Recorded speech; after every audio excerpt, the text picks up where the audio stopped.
Good afternoon, folks. It's Bernie Weemers back again for RRTV. I'm joined in the commentary booth with Adrian Jarvis. We're here to cover the final part of the Australian Endurance Championship 2016, round one of the Daytona 24 hours. So as you can see, we've got a car on the screen at the moment. The 331 is looking mighty beat up since last time we saw it, and this car, I must say, would have to be one of the most unluckiest cars on the track. I'm going to show you some amateur footage that some spectators captured while we were off air and explain what you're seeing, but it's the most bizarre accident I've ever seen. So we'll cut to that now and I'll explain what's going on.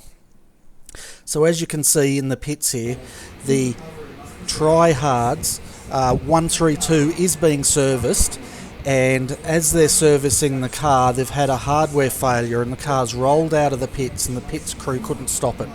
And just keep an eye on this car as it's gathering speed, rolling down on the pit lane.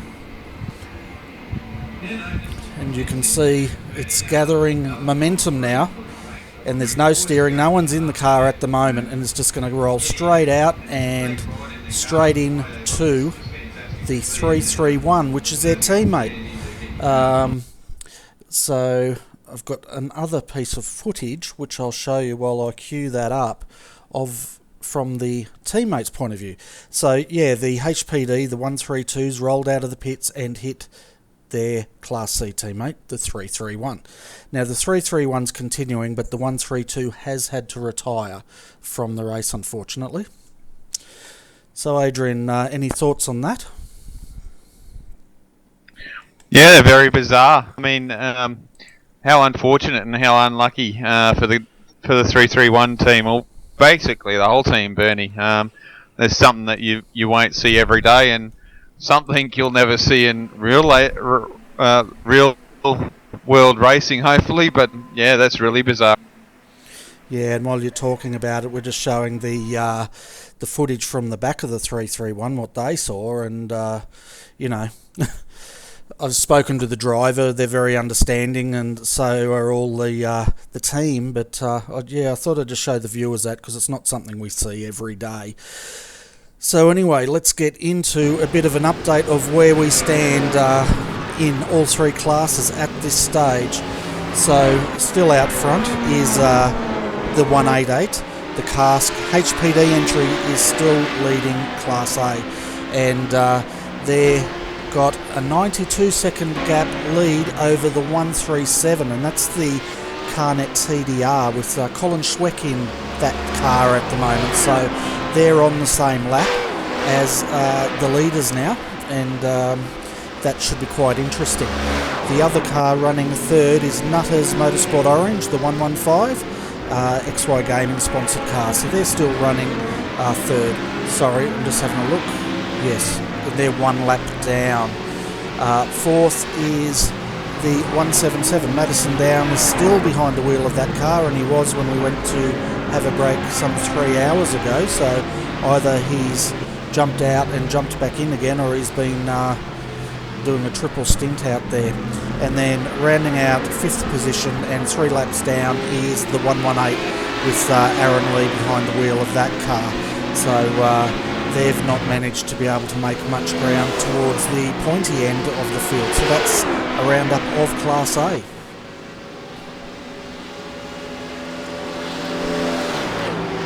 Now looking down to Class B at this stage, it's being led by Synergy Sim Racing, the number 200 boost juice entry.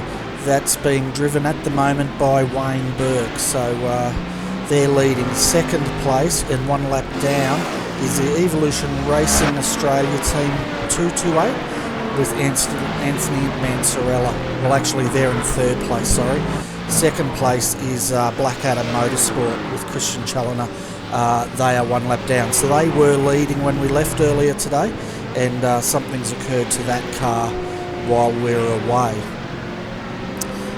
Fourth position is Blake Coppo in the 226 Evolution Racing Australia entry, and then rounding out our top 5 is Carnet TDR with Josh Nowak behind the wheel of that car. They're running 16th outright and 5th in class at this stage of the race.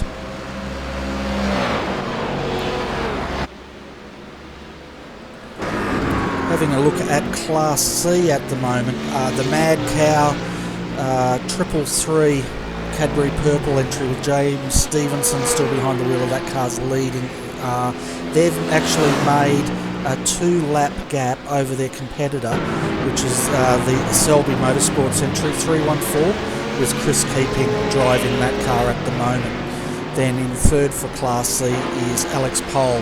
He's right behind, or just in front of Selby, but he's actually 2 laps behind the Selby entry, who's coming up to lap him again. And then fourth in class,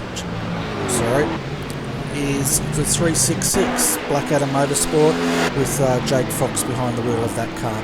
And then rounding out our top 5 in Class C is the 367 with Lewis Kugley still in that car and driving. So he was also in that car when we left earlier today, Adrian. Yes, he's a good driver, Lewis, so trying to keep good drivers in. Obviously you only have to do an eighth of a stint with fair share, so obviously you can get your drivers in there and do so many laps, and then you can let us do a lot of racing. But having a look at these Blackadder Motorsports car, Bernie, just thinking if the guys should put a nice bright collar on the rear of the car, just to, when it go to night tracks, just to brighten that car up a little. Yeah, they could put something like that, or some reflective strips down the back of it, just so that as cars are coming up behind them, it sort of stands out a little bit. Maybe that might protect them from some of the rear end contact this 367 has been getting today. Yeah, it's just something to advantage. I mean, generally that's not the case. So put something else there, something nice and bright that you can really see, and it'll take up a bit more room. But obviously they could always sort of think about something, or even bring the guys would see a nice red lights there. But stripes right down to the back, Bernie, might help a little bit just to change that black out. Yeah, possibly run the green and the white down the back of the car, back part of the car. But I'll leave that up to the Blackadder Motorsport management paint team to work that one out if they need to do anything. Looking at our penalties at the moment, they've all been served. The FSR, the number 204 GT Amiga Racing, had contact with the 331 and the 334 in 2 separate incidents, and they were issued a drive-through penalty. Further down, Team TTL had avoidable contact. That's a 188 with the 271, and again penalty served, drive-through penalty. The 131 Tryhards HPD had contact with the 367 and served their penalty drive-through. 112 ABR Simulated had avoidable contact with the 111 entry, and again they've served their drive-through. Now Mad Cow Racing, the 333, our leader in Class C, had contact with the 363 and were issued a penalty. And now to bring you up to date, folks, we are under safety car conditions, and that is because the 308 Man Cave Motorsports got stuck in the fence and they had to tow that car back, and that's just occurred now, and that's why we're under safety car. Probably at the bus stop again. Yeah, I'd say it is. I'm just trying to find a replay of that incident, and I haven't been able to find it yet, but yeah, I'd say that is the bus stop. But they've got that car out now, we're under safety car, and that's going to close up the field again and reset it for possibly a run to the end. Now what do you think, Adrian? Do you want to bet that this is the last safety car for this race? No. No? No, I'd like to say yes, just to see them run to the end, but look, it's going to heat up a little bit somewhere. People are going to try and push, and if they think they're going to catch up to someone, well, they might do, but I think we possibly could get another one, and hey, we may even get one after this safety car period. So we'll see what happens, though. I mean, I could be proven wrong, which happens. Yeah, just lost you there at the end, and looking at the cars that have retired from this race at the moment, we've had quite a few retire since we were here. So the number 340, let's have a look. That car is still circulating. I thought it had retired, but no, it's still going, so that's good. The 123 with Tim Tultz driving that car. Another interesting problem with that car, and we're going to bring him up shortly to have a chat, but apparently he was blowing motors while in the pit lane, and they've had to retire that car, but we'll get more information on that shortly. The 132, as I touched on earlier, has retired. The 103 with Tyson Williams driving that car has also retired from the race. And finally the 205 entry, that was a Class B. Warwick Brown was driving that car. That has also retired from today's race. So we've had about 4 retirements in total, which isn't too bad. We've still got about 43 cars or 42 cars circulating at this stage as the leader comes into pit road. No, it's pretty good with the amount of retirements. Like I said, it's quite interesting that we have had that little amount of retirements in this race, especially compared to last year. But and have so many cars on track as well, which is quite interesting.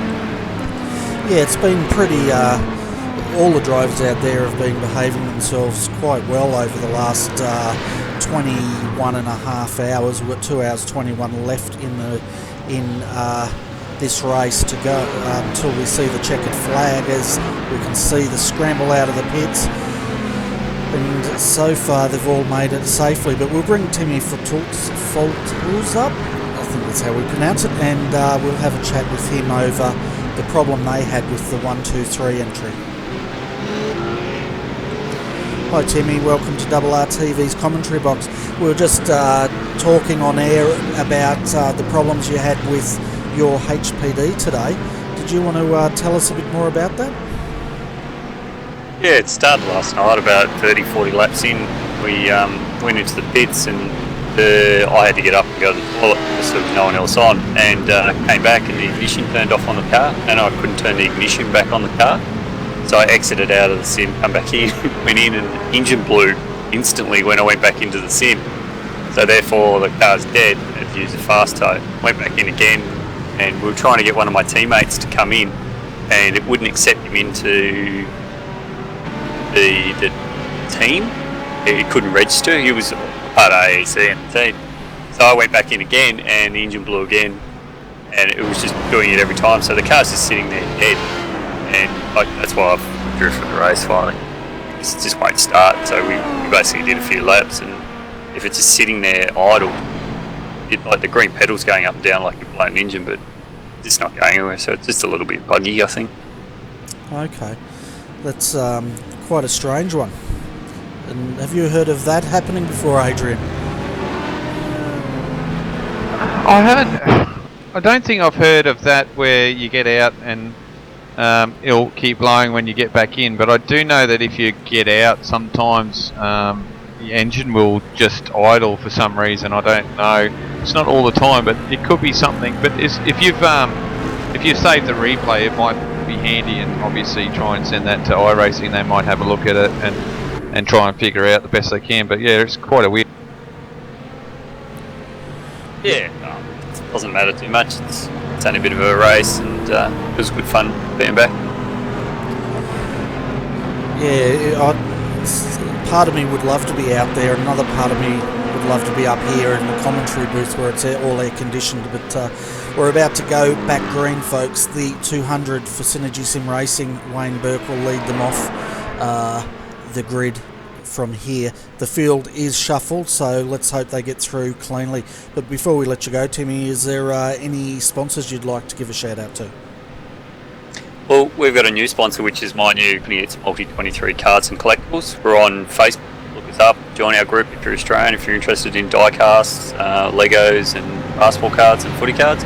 Bit of fun. We've got DTI still on board, and Fanatec, we're still affiliated with those guys, so they look after us. We haven't raced for about 6 months, so I've been unhealthy, and we're back, so we'll just have a bit of a tinkle around every now and again, but it's a good race, everyone's doing well. Fantastic. So is that Multi23 on Facebook, is it? Is that how the viewers find you?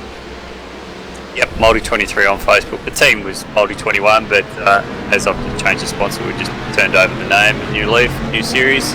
Have a crack at it. Fantastic. Well, folks, if you're into die-cast metal, definitely go and check that out. Anyway, Timmy, thanks for coming up. Bad luck in the race, but we look forward to seeing your team back at the Bathurst 12 Hour in about 4 weeks' time. Yeah, we'll do our best. Try and get a few more laps in, eh? Thanks, lad. Yeah, no worries, mate. See ya. Yeah.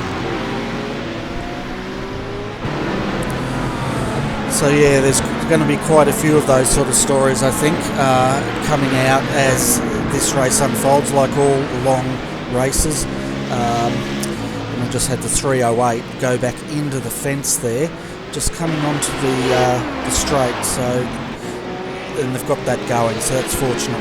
But yeah, there's probably quite a few hard luck stories out there as this race has progressed. Yeah, for sure, Bernie. And look, it's one of those things. The guys are doing a great job. Race Control's doing a great job with what they've got and how iRacing works. So they're doing a great job, and iRacing is always has a great platform here, and they're working at these issues, and obviously these little bugs will come in now and again, and something that these boys will have to actually, if they save the replay and send it to iRacing, I'm sure they'll look into it at some stage and put it on their long list of small bugs that they've got to fix, but they'll get around to it and get it sorted, because obviously if you fix something, sometimes it creates another problem. So it's not easy work, and they're doing their best to keep this simulator going. So they're doing their best, and it's damn awesome racing at the moment here at Daytona. It certainly is, and yeah, they'll sort it out. There's been a few issues over the weekend with the spectator session dropping off and things like that, but I'm sure iRacing will look at all their telemetry or whatever they record from the weekend and have a look at it and see what they can fix as soon as they can. But as you said, we're still treated to a fantastic race in here. These guys have been now going for 22 hours 45 minutes, and it's going to be an interesting end to today's race, I think. Yeah, certainly is, Bernie. The guys are still on it, still pushing to the end, and and still got to go through this traffic. It's a big field. To only lose 4 cars out of a 46-car field, so you still got 42 cars on there. It's just amazing how well they're going and getting through this track. Yeah, it certainly is, and we're just having a look out of the 166 VPR car. Luke Beck behind the wheel, and look at this Dayco range up right under the slipstream there, and we should see him pop out just in front. Oh, he's got hard on the brakes there. I thought he was going to clean up the B-class car. I think that's the LMTI car in front of him. That was some heavy braking. It certainly was, Bernie. Don't want to be hitting someone to get a pit lane penalty and have to do a drive-through, so that's not the way you want to do it. Yeah, that was the 271 with Next Level Racing. That was that car. I thought it was the LMTI, but I was wrong there. That car has Gavin Sadler driving, which is really good to see Gavin out there having a run. He's part of the IRFF group, and they're doing the King of the Ring at the moment, and from Season 2 the SEK Queensland GT3 Championship will be back, and Gavin's very much involved in running that, and that will be covered in Season 2 on RRTV. Yeah, another great series. A lot of great drivers in that series as well. You see most of them in the Australian GT3 season at the moment. Obviously, Gavin's had a break for the first round, and TD Racing has put on that one for him. So we'll get back to the SEK next season with brand new cars. So we'll have an Audi, and I'm hoping the Merc comes out as well, Bernie. So that'd be pretty. Yeah, it'll be pretty good if they both come out. I know the Audi's definitely slated to come out, but I haven't heard anything about the Merc. So we'll all have to wait on the edge of our seats to see if that does come out. But as soon as it does, then we'll see the retirement of the rough track and the Ford GT3 from the GT3 official series, and they'll also retire from the SEK Queensland series, and we'll have all the real world GT3 cars competing against each other, so that should be pretty special. Yeah, it certainly will be, and it's great to see these cars come on, and once again, they've got to set these cars up and get this next build sorted, so that obviously there'll be updates to get stuff fixed. So it's going to be awesome next season seeing these new cars. Certainly will, and we've just had a drive-through penalty issued to the 226 Evolution Racing Australia, which is being serviced at the moment. Marcelo Rivera's in there, so they've been given a drive-through penalty for contact with the 204, which will bring that up, is the JFF GT Amiga Racing entry. So there's been a bit of contact there and a penalty served to 226.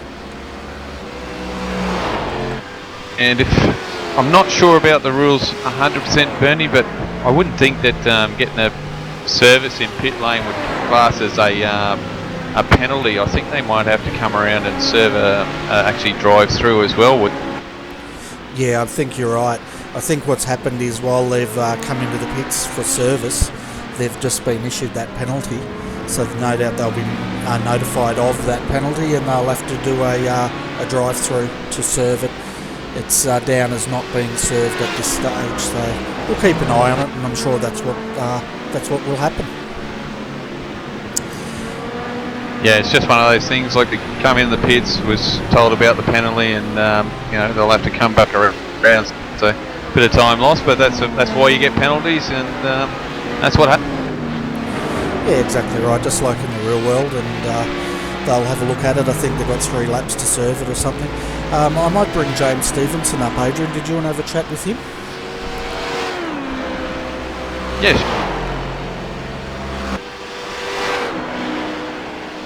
Hey James, welcome to the RRTV commentary box. How are you going today? How's the race progressing? Not too bad, mate. You might have to be a little bit patient with my responses because I am in the car at the moment. Oh, sorry, mate. We'll put you back down and we'll get you on a yellow flag or something like that. How's that sound? I'm happy to talk. It's all right. We'd hate to be responsible for if you had a spin or anything like that. That's all right, as long as I just talk on the straights. All right, no worries. Well, which car are you in, James? The 333 Mad Cow Racing BMW.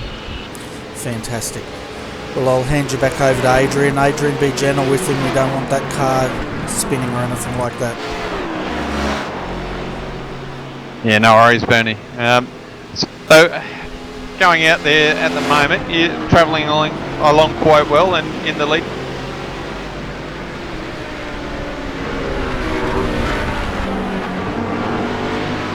Yeah, we've had a few mishaps along the way, but I think our driver lineup is consistent enough that we've always been able to pull back any time we've lost. It's good to see him. We believe that you're in the BES as well, so a few of the drivers, so that's a good one for you guys as well to. Yeah, I think all 4 drivers in this car are in it.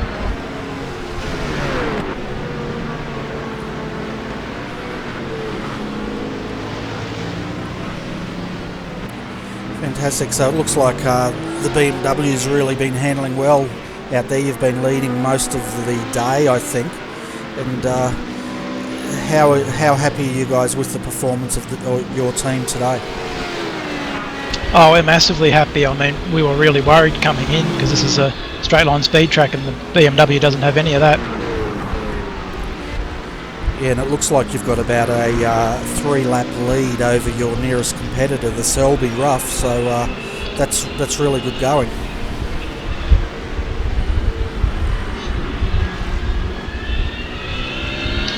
Yeah, a lot of hard work's gone into that. I mean, we led early by a whole lap, and then one of our drivers put in the wall, so we were 2 laps down, so we've really had to work to get to this position. Fantastic. Well, thanks for taking the time to have a quick chat with us, James. We're going to let you get back to it, mate, and we hope to see you on the podium at the end.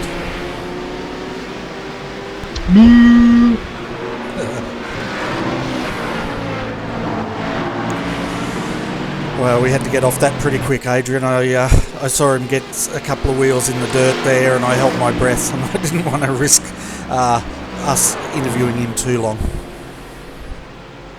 No, you're right there, Bernie. Look, it did a great job there, and the class leader at the moment, getting that purple mad cow up near the front there, keep it up the front. So yeah, not a wise thing. It does a great job there, that's for sure. Be good to see them take out the class win here today. Yeah, I think a safer interview for you will be the next person I bring up, and that's Dylan Shepherd, and he's partnered up with Josh Rogers in the 188, and they've been leading that class as well for quite some time.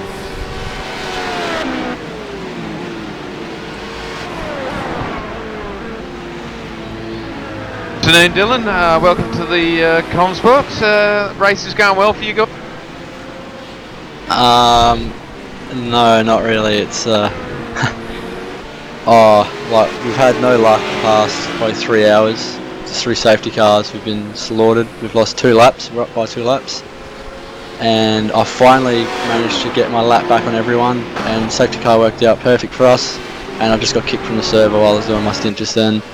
So now we're back in the lead, 15 seconds ahead when we should be a lap in 15. So yeah, just the server's really trying to not make us win this race, that's for sure. That's not good when you're getting kicked. You know, it's like your technical fault, but it's not your fault at all. So yeah, it's not good when that sort of stuff happens. But I suppose having those 2 laps in front was handy for a while, but it's all blown away, and let's hope that Josh is going to be fine. And is Josh actually going to run this rest of the race out with 2 hours? Yeah, he's going to triple stint to the end now. I've just said I just don't want to touch it just in case, you know. I didn't even drop off TeamSpeak, like it just randomly just booted me, and I think a few other guys as well got booted. So yeah, it's a bit strange, but luckily we had that lap lead. But man, we worked so hard to get that lap lead, and it's gone. So we'll see how we go the next couple of hours. It's an unfortunate thing, I suppose, with the amount of cars that are actually in here. You know, it's probably putting a lot of load on the server, and some people are unfortunately getting booted. So not any solace for you guys, because obviously you're the lead car, and don't want all that sort of stuff happening to you while you're out. Yeah, just it's gonna be hectic last couple of hours, that's for sure. So we'll see how we go. Hopefully we can bring it home, but there's a caution. Yeah, that's going to be interesting, because the number 3 177 Madison Down was closing in on Aaron Osborne there for 2nd and 3rd in your class, and he's right behind him. So on the restart, that's going to I think those two are going to have a bit of a battle going on, Dylan. Yeah, it's going to be an interesting run to the line now, that's for sure. So the safety car will help, you know, I guess Josh to settle down a bit more, and we can sort of see what we're going to do strategy-wise. But yeah, it's going to be an interesting run to the flag now, that's for sure. Yeah, well, the good news will be your competitors, the TD Racing entry and the 177 that Madison's in, they're going to be behind some of the slower cars, so that should allow Josh to get a bit of a jump on them at the start there. Yeah, definitely. I think they're behind, probably looks like about 7 or 8 cars, so Yeah, it's good to have that buffer of those cars, that's for sure. Just to get that extra breathing room straight up, and the clean track for about 4 laps. So. Yeah, and folks, sorry for jumping in on Adrian there. I'm going to hand him back in a minute. We're just waiting to hear from race control on what that safety car was. As soon as we do find out, we'll let you know. Sorry, Adrian, I got carried away. You're right, Bernie. It's always good. Yeah, Dylan, you had a good start to the race too. So, just a good old run. And how's your quick repairs going? Because we've had quite a few different problems with some guys. How's your instant your quick repairs going? We got 3 left, so we do need to use one. We got a little bit, like a minute amount of damage, probably costing us a tenth or two. But we've got about 3 left, so we've been unticking them all and all that sort of stuff. So making sure that we save them for the end, just in case. So we only had to use one, which is good. Oh yeah, for sure. This is hopefully that not use them up and you don't get caught out in anyone else's problems to hang on to them. But Bernie, we've got another safety car, so another caution lap. So I think I got that. Yeah, we do. I'm just waiting to hear now from race control on what has caused that. But dearie me. Okay, thank goodness they've changed it. I saw the 333 come up there and I thought, well, we've just spoken to him, but it looks like it's the 332 Tryhard's GT3 2 entry has brought out the safety car, and Darren McKenzie was driving that car, I think. The reason they got stuck in the fence, probably through the bus stop, safety car had to be called to remove that car.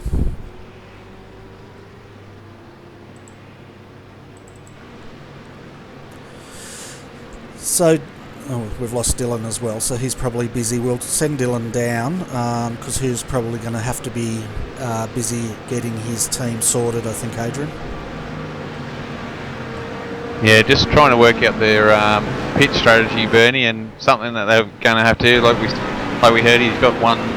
Probably have to use a quick repair on that, which is probably not a bad idea with 2 hours to go. You still have 2 left, but you don't want to eat into them. So they've done quite well. They certainly have, and this team we're looking at has led now for quite some time. Josh Rogers in front. It was quite interesting, wasn't it? These guys are leading the race, but you could hear the disappointment, I guess, in Dylan's voice over the fact that they had lost that lap buffer and they're on that same lap. It just goes to show, even when you're in front and leading this race, you still have your setbacks, don't you? Yeah, for sure. It's it's a cruel sport. I mean, we see it happen all the time. I mean, you wait until we go to Bathurst. There's going to be a lot of disappointed guys, and I'm not going to say it's a wreck fest, but you're definitely going to see a lot of retirements early. I mean, it's 12 hours. That track is unforgiving, and I can almost guarantee we'll probably have at least double the amount of retirements, I think, at Bathurst in a month. Yeah, I think you're right. And the story of Class A, apart from losing that lap, is the first 3 cars are now on the lead lap. Aaron Osborne in the 137 TD car net on this restart is going to have to be switched on a bit because he's got Madison down right behind him in the 177 entry, and we all know how capable Madison is in driving in sim racing, but then again so is Aaron Osborne, so hold on to your seats, folks. This could be an interesting couple of laps. I think the big thing, Bernie, is they've got a few cars in between them as well, so it's going to be quite interesting as we're coming around now. We'll get the green flag. And we're actually going to jump on board with Madison down for this restart and just see how hectic it is and see what unfolds here. But Madison down has Aaron Osborne right in front of him. In front of them, they've got the Class C leader, the 333 Mad Cow entry, and that's James Stevenson driving that car. We were speaking to him earlier. So, yeah, there's a lot at play here. Certainly is. Just trying to see how many cars are actually in front. There looks like about 4 cars in front of Aaron. So, and they're not going to be easy cars to get around with. A couple of them. You've got 2 Corvettes, and it looks like there's a HPD as well. So they round up this GT3, but they're going to be hard pressed getting the other.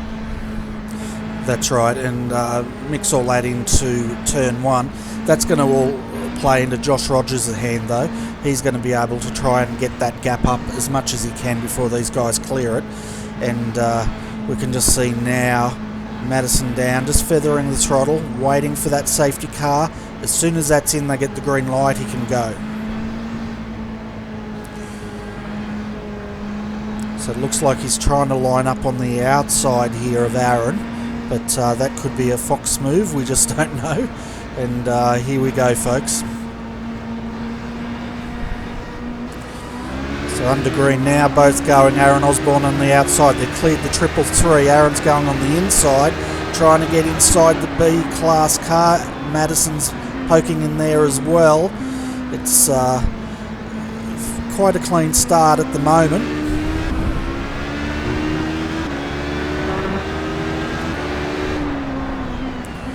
Aaron's on the inside of the 217. Madison follows through, so they've cleared another car.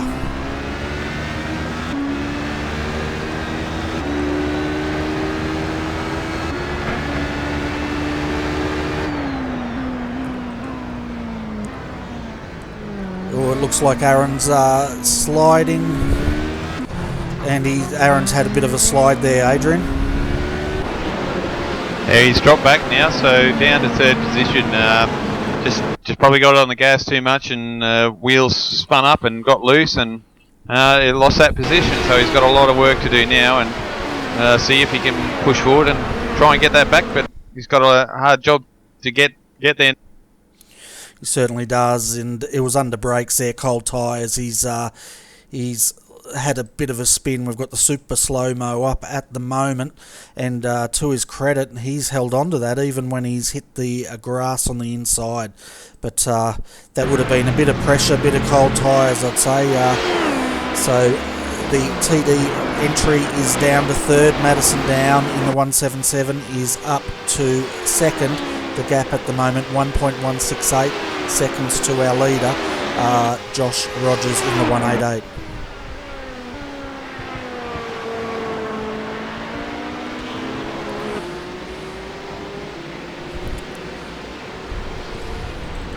So at the moment, Madison Down's got another car in front of him, and to pass before he will be on the back of Josh Rogers. That gap is, let's get a live telemetry gap at the moment, folks.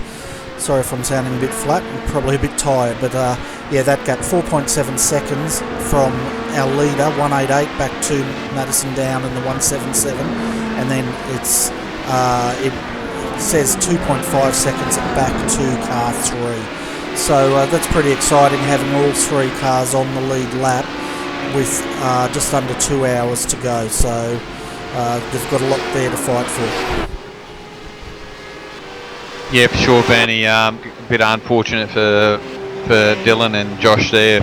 They've lost a few laps through safety car, and you know, Dylan losing contact, but I'll tell you what, it puts it in interesting perspective for us to see how well that they can push to get fight for that podium finish there, for being on the top.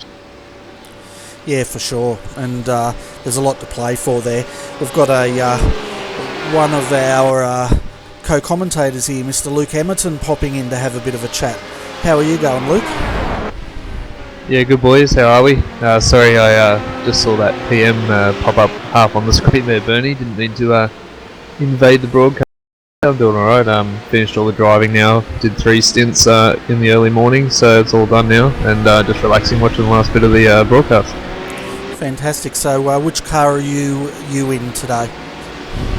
So I'm in the 217 All-Star Motorsports DP. I think we're currently running top 10 in class and top 20 overall. We had some really good driving overnight by the other boys and made up about 6 positions in the wee hours of this morning. And I jumped back in the car between 11 and 1 and had a pretty uneventful run with no safety cars at all. So yeah, it was good. We just had we're just having a look at your car, the 217. There was a car that had spun in front of him. He has avoided it and continues on, but that it looks like all the traffic cleared that little incident. So we've got Scott Keselowski in your car at the moment. Yeah, and I think he's going to go through now, Bernie, till the end. He's been the fastest driver out of the four in the car at the moment. I managed to do a couple of 39s like in the earlier hours, but it seemed to be that there was not much traffic in my last stint, which is good. It seems after a safety car, normally about half a lap, and everything seems to sort itself out pretty good. Yeah, that's good, because these cars can be diabolical on cold tyres at night, can't they? Yeah, it was really strange. Right at the start of the race, before the track rubbered in, they were super slippery the first couple of times we changed tyres. And about halfway through the race, about 2 o'clock this morning when I was doing my run, it seemed a lot better. We have fiddled with the traction control a little bit just to help that out, but other than that, the car seems pretty fine and haven't had to make any real adjustments to it at all. Okay. Sorry about that, I was just getting another message. What we've got on the screen at the moment, folks, while we have a chat with Luke, this battle has unfolded with Christian Challoner in the 266 Blackadder Motorsport entry. He's actually battling it out with Simon Feigl, who's right behind him now. So Class B's closed right up onto the same lap as well. So it's amazing how after all these racing, a few safety cars come out and all of a sudden it's on. And we seem to see that in this class of racing, don't we, Luke?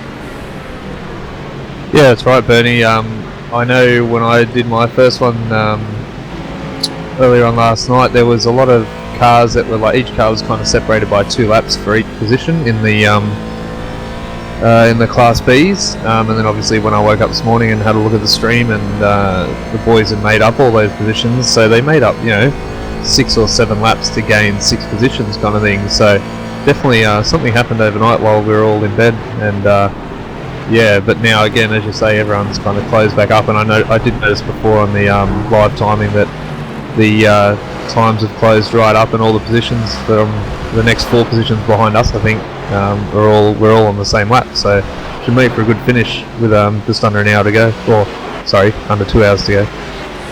Yeah, it certainly will. There's a bit of a battle on the same lap. That's the 204. Josh Burton is trying to stay ahead of the 231 Motorless Motorsport, which they've got quite a gap, but they're on the same lap now, and one safety car that's going to close right in. But at the moment up front, Josh Rogers, he's got that gap back out to 5.6 seconds, and it was quite interesting, Luke. A bit earlier on we had Dylan in, and you could just tell his disappointment in the voice as they lost that 1 lap buffer that they've been fighting so hard to retain in Class A. Yeah, I was having a bit of a chat to him before as well, Bernie, before you dragged him up, and yeah, he did say it was just, they had worked really hard to get that lap and a bit lead, and I know from driving, and a few of the other drivers in our team have said the same thing, like, you just try and concentrate. If you are a lap behind the next position, you just got to keep circulating, and hopefully something like that goes your way. Unfortunately for them, it's gone the opposite, but I'm sure like Madison and that behind him have just been doing the same thing, just stay consistent, and then either a technical issue or a driver error can help you out a lot. Yeah, that's exactly right. And as far as a 24-hour race goes, I've never raced anything this long before. How hard is it to keep your team focused on for the whole 24 hours and on the goal of getting this car as high as you can and finishing in one piece? Yeah, well, the aim we had, we had the Excel spreadsheet, obviously, that I was talking about last night, I think, when I was having a chat to you, and our goal was pretty much just to finish the race. All the boys, even though the team boss had said that he was looking at our car to be like a good finisher kind of thing. and all the boys in our team just said, look, we'd be happy if we just got the car home in one piece. And I think if you have that kind of attitude, then the positions just come to you, because you're not putting any of the drivers under pressure. We're having one guy in there normally spotting instead of just having the iRacing spotter, and it just seems to help because you can tell them what cars are actually coming up behind. Like, you've got a HPD, so you know they're going to come up quite quick, or you've got a gap to just GT3 cars, so you won't have anyone behind you for a while. And it just seems to really help. Obviously early this morning we didn't have any live spotters as such, but the boys did a good job of getting sleep in where they could and getting in the car. So we only had one issue where Scott, who's in the car now, he had to let his dog out of the room so it could go to the toilet, so he actually pulled over on the outside of the bus stop for 2 seconds to open the bedroom door, and then just drove off again. That's quite interesting. It's amazing what you have to do in a long race, isn't it?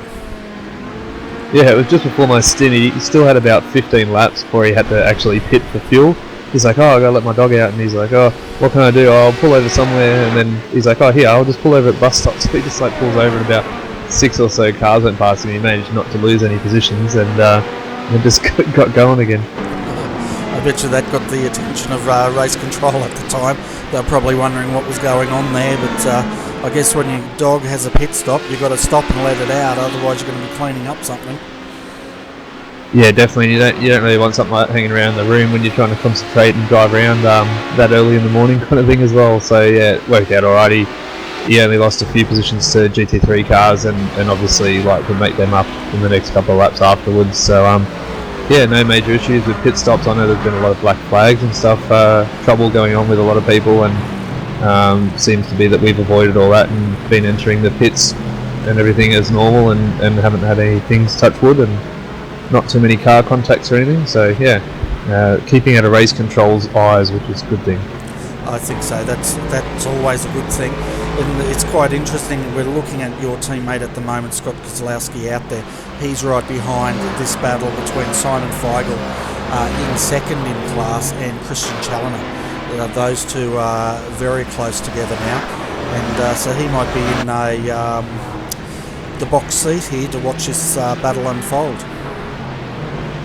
Yeah, that's right. We found a fair bit tonight that and over the course of the race that we do, our car's got a really good consistent setup right through the fuel range kind of thing, and if we hadn't had those few little mishaps at the start of the race, we've just had some driver errors just spinning off. I'm guilty. I heard you might have put a commentator's curse on me earlier, so if we didn't have those kind of things and go a few laps down, we do have the pace to keep up with these guys, and I found a few of them I could go past, and Scott's finding the same thing, obviously being able to keep pace with these guys at a lap up also.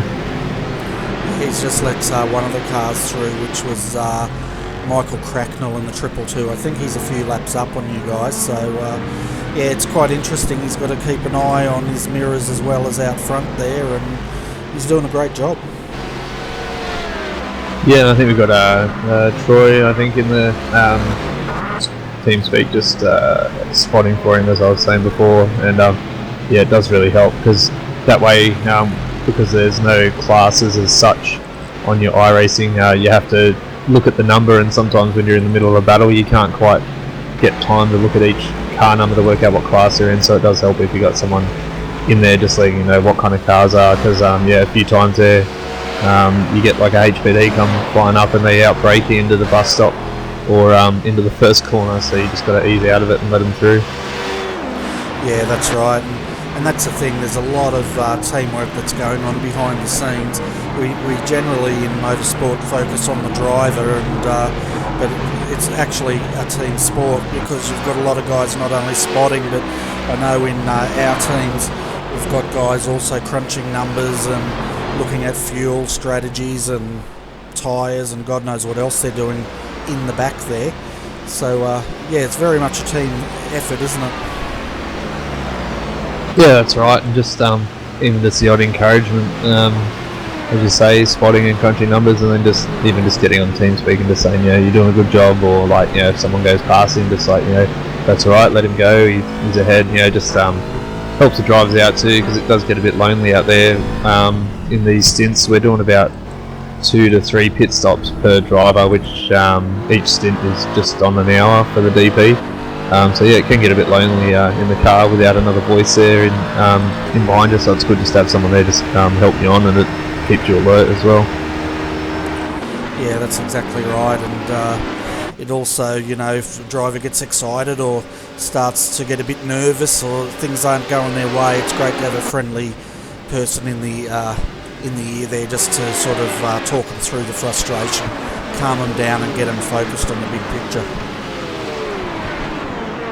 Yeah, definitely, and I think the worst place for that is on the restarts.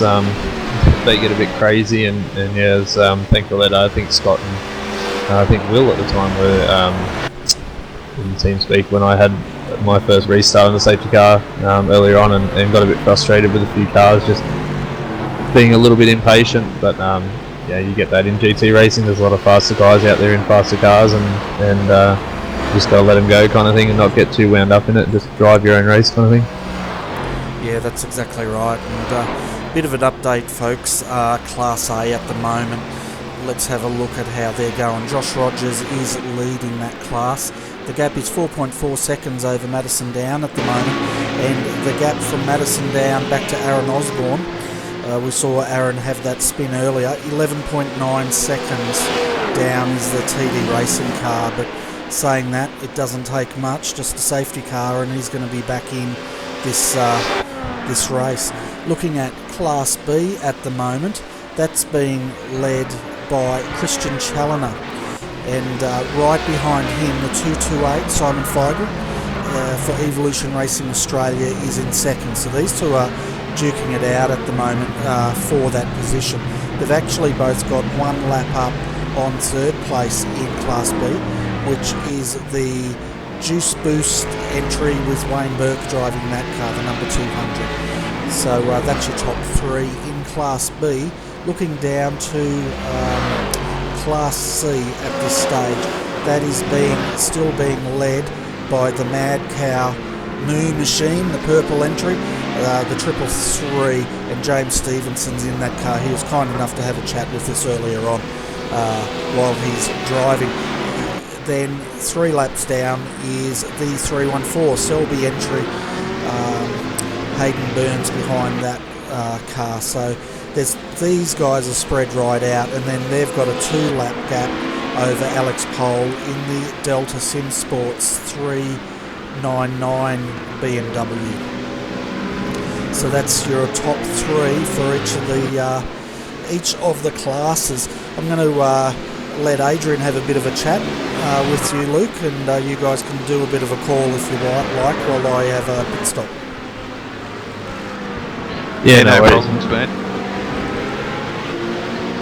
So, Luke, I'm sure you've probably covered a few things off there with Bernie while I disappeared for a minute, but how's it going with everything, like the whole team dynamics going through something like this? It's definitely a full-on situation. Yeah, I was just saying that Bernie, we did have it planned out fairly well for this round, and being a new team that I'm in this year, and our first Enduro, and the first time that all these drivers have been in the same car, and seems pretty well spread out and organised, and all the guys did really well this morning, getting up for their earlier stints and keeping the car in one piece. So yeah, it's been pretty good and pretty well planned out, as a lot of the teams would have done, and it does help a lot.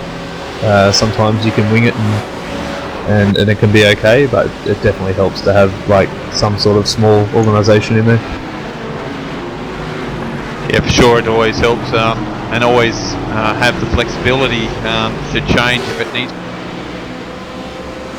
Yeah, well, that's right. Like the start of the race, I had a massive thunderstorm, as you know, when I came online, and it couldn't do. I was meant to be in the car first for the first couple of hours, and I know it was probably a good thing that I wasn't, because it was pretty crazy at the start of the race. So Scott took that over, and we pretty much just did a bit of a shuffle on the spreadsheet and managed to, get everyone in the car at the right times, and without that kind of, even just a small simple spreadsheet, it might have been a bit different, not knowing when everyone was supposed to have a drive. So yeah, it was very easily organised after that bit of a drama. Yeah, it certainly will. It does, and I know we've got Bathurst coming up next, which is something that we've been touching on throughout this series. I know it's still a while away, but obviously the plan will be to try and start preparing yourselves for Bathurst, because we know that's going to be a rate of attrition at that track, because it's so the concrete walls are so close to the track, especially up through the top of the mountain, and if you hit one of those concrete barriers, that you may as well kiss a lot of your quick repairs. Yeah, that's right. And in this race, we've still managed to have 2 fast repairs left, and one of those was kind of used accidentally by myself, not unticking it coming into a pit stop. But because normally our optional repairs have only been about 2 to 3 seconds from it having a little off or something like that. But yeah, definitely around Bathurst. Myself, I've only done a 4-hour enduro in a BMW, which was about 12 months ago, and that was interesting to say the least. Like, we did finish, so which was good. But yeah, definitely in the DP, I haven't turned any laps around there whatsoever in the DP. But hopefully we can get a setup like the one we're running here tonight, which is nice and consistent right through the stints, and that'd help a lot. But yeah, definitely the restarts there. And obviously the start of the race is going to be pretty crazy, with a lot less overtaking opportunities than what there is here. Oh, damn cameraman, excuse my language. There was a change for the lead here that was pretty well full on. Simon was on the outside of Christian Challenger there, trying to argue first place. So, and then my cameraman decided to change somewhere else, and I missed how it went. But Christian's still got the lead there, so getting really exciting here in B class at the moment. Yeah, it certainly is. I thought you said damn Canberra man for a minute. I was thinking, oh dearie me. But yeah, it's definitely the pressure's heating up here between Christian Challenger and Simon Feigl, and Simon's definitely putting the pressure on the back of that Blackadder entry at the moment. Yeah, as you were saying before, Bernie, looks like all the classes have definitely started to close right up on each other in these last couple of hours, which is amazing after 24 hours of racing that you can get finishes so close to this. So. Oh, it certainly is, and he's got his teammate right behind him as well. So the 226 is sitting right behind the 228. Yeah, sitting behind the 228. I get confused.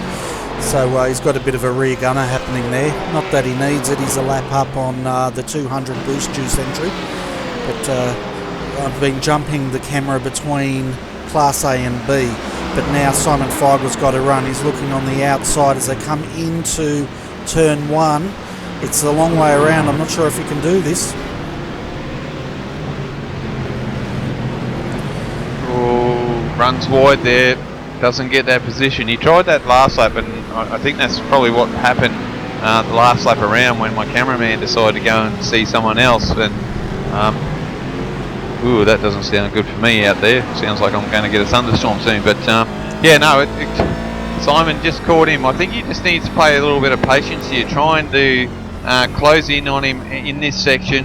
Get the run out of this hairpin corner, get up into the sweeping left-hander, and then try and make a run into the bus stop. But look, Christian's no slouch, and he's no fool, so he'll make sure he's protecting his line. That's exactly right. We know Christian is a very seasoned racer, and he doesn't get intimidated, and he's just doing his thing out front there, holding his line. It's quite interesting when they come down. He's pretty much forcing Simon to take to the outside if he wants to pass him, which, as we know, is a long way around, and it's perfectly acceptable and a great move there to pick your line and force the other guy to make it the long way around.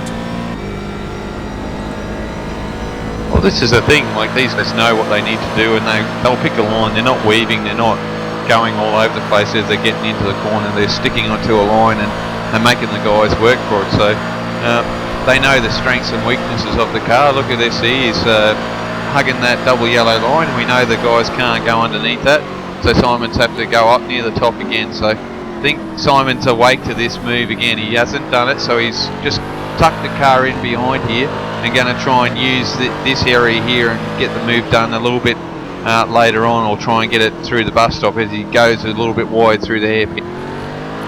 Yeah, we're riding on the roof cam with Simon, and it was interesting that time round when he started to pull in, he just lifted off a bit and tucked in behind there because he knew what was going to happen.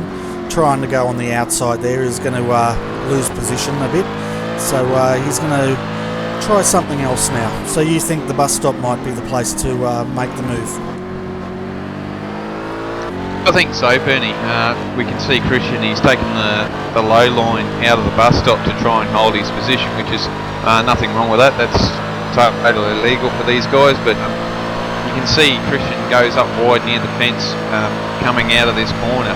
So he's going to have to, if he sees Simon close in on him, as we watch here, he's not close enough, no. So that's where I think Simon's going to have a run at him if he can be right behind his tail wing here. See if he can make Christian go in shallow, and Christian might make a mistake, but I know Christian's quite a good driver, so that may not. Yeah, he's got a good run this time though. As he goes to the outside, this one might work. He got on a little bit earlier, but still got to try and get into this turn one from out there. They're side by side. He can hold it in nice and tight here and hold the line. No, got a bit wide. Great driving though, Bernie. This is a brilliance. You can see the talent in Simon here driving this car. So what a great manoeuvre there, and they were doing so well. So I don't really want to get away from these two because this is a battle of the century at the moment. It certainly is. I'll give the guys a bit of an update. The gap between Madison Downer and Osborne at the moment, I'm just waiting for my telemetry to tell me, it was down to 9 seconds at the moment, but the gap from Madison up to Josh Rogers in Class A is 13 seconds. Yeah, unfortunately Simon just got held up there by a GT3 car. Nothing that he could do about it, nothing that a GT3 car could have done about it, so just got wooed up there a bit, so he's going to have to come back again at Christian. But look, we've got an hour and a half to go, so he's got plenty of time. Oh, for sure, and heaps of time. It's interesting to watch Simon when he's behind Christian. He just shows his nose different parts of the track. That's part of the game of high-speed chess, isn't it? Just showing your nose, trying things differently, letting the driver up front have to guess what your next move's going to be. And that's exactly what Simon's done. And as you said, you can see the talent in both of these drivers going side by side into turn one loop like that, and not rubbing paint. That takes quite a lot of trust in both drivers, doesn't it? Yeah, I was going to say, Bernie, that's going to be one of the hardest moves to try and make around the outside there. There's been a lot of that throughout the race, especially when you're overtaking lapped cars. They seem to want to hug the inside, which is their right to do so, because race control at the start of the race did say that any slower cars to stick to the yellow line.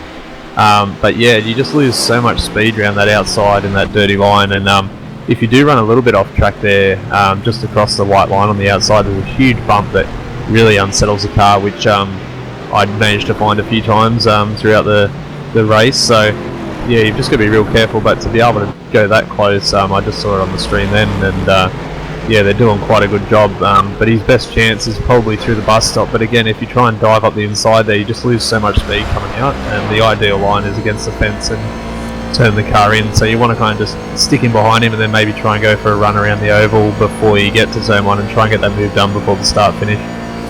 Yeah, which is exactly what Simon's been trying to do, Adrian, and he gets up there, but then Christian goes deep under brakes and just denies him that chance.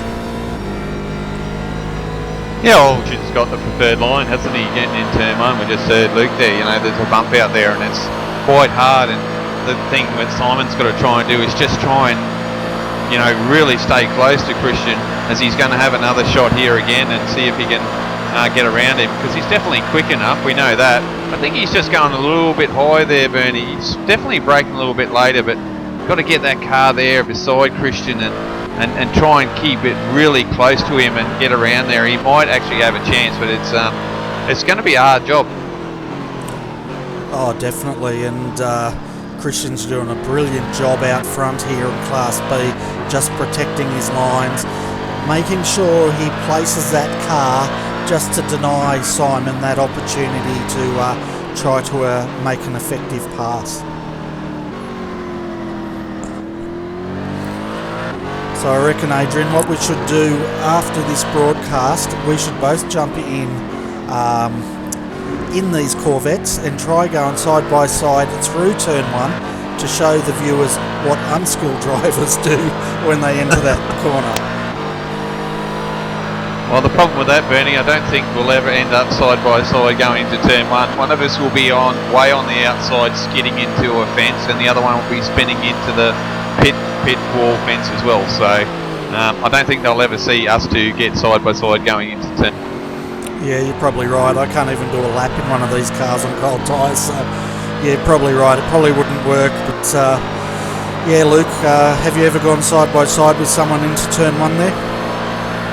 Yeah, as I said, there was a few this morning, but it was mainly lapped cars, or I had a HPD outside come into that corner that I was letting past, and even then those guys were doing such a great job with the HPDs. Obviously got a lot better corner speed than the DP, and they did a great job not taking me out. I did have an incident there in the early hours with a BMW. I think it was one of the Blackadder ones. I came around the outside there and he was letting me past, and he just got a bit loose, and we touched and he spun, but race control said it was a racing incident. So yeah, that has happened a few times, and the scariest one, if you want definition of scary, is on the actual restart and having 50 odd cars pile into that one corner and you get about 3 wide. We did have 3 wide through the back section at one stage and up onto the tri-oval, so yeah, it's a bit difficult at times.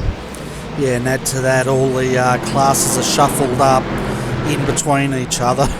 Yeah, I'll leave that to the experts, I think. Yeah, it's good fun though. Yeah, for sure. I'll let you guys know I am getting a thunderstorm coming my way, so I may drop, but I'm hoping not. If there's any lightning around, I could probably lose everything, but just give you a heads up now. Yeah, no worries. We also lost Oliver Searles earlier.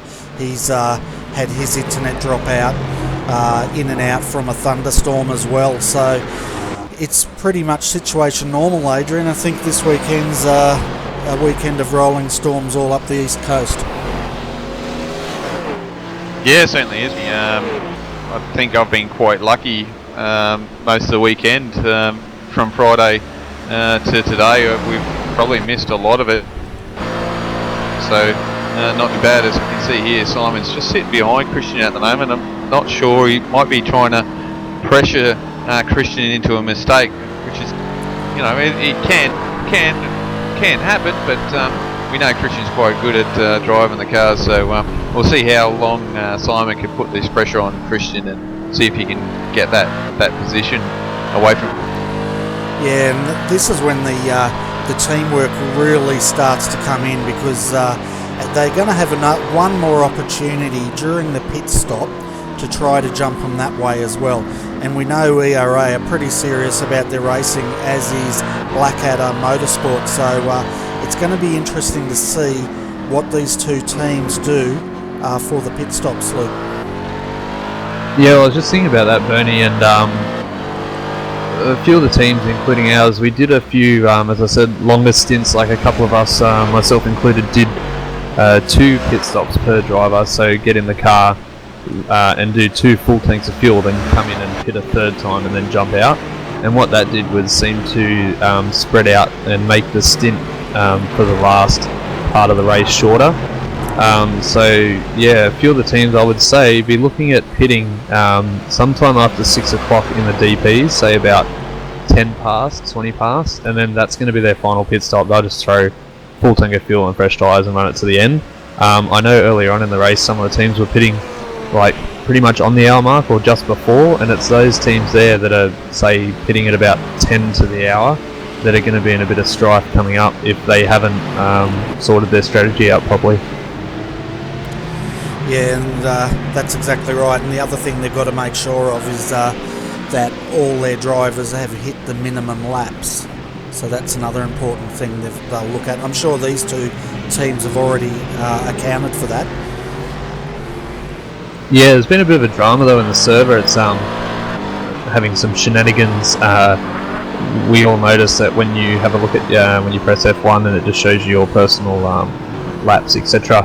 For the race, that it was just ticking up like a timer, like every second. And apparently one driver had done like 2,000 laps or something, and that was only a couple of hours in. And then you'd jump out of the car and it wouldn't register who was in the car beforehand if you exited the server and jumped back in. So it was saying like the pace car was doing the laps. But yeah, as you say, I'm sure everyone up to this stage in the top running teams, they've all had enough drivers in there to do their fair share. Yeah, that's one thing they need to look at. Anyway, Luke, it's been great having you up here, mate, but now that the action's heated up, we should probably let you get back to your team. Yeah, no worries, boys. I don't want to hog the keep the seat warm up here too long, and I'll get too comfy. So yeah, I'll let you interview some other drivers and have a good call, and I'll go say hi to the boys in our team speak and watch the end of the stream. Yeah, we're just having a quick look at your teammate there in the Case-centric Rat Corp entry, and he's doing a great job out there, so keep him focused and get that car home. Yeah, we'll do. No worries at all. Okay. Sorry about that, Adrian. Just call it, mate.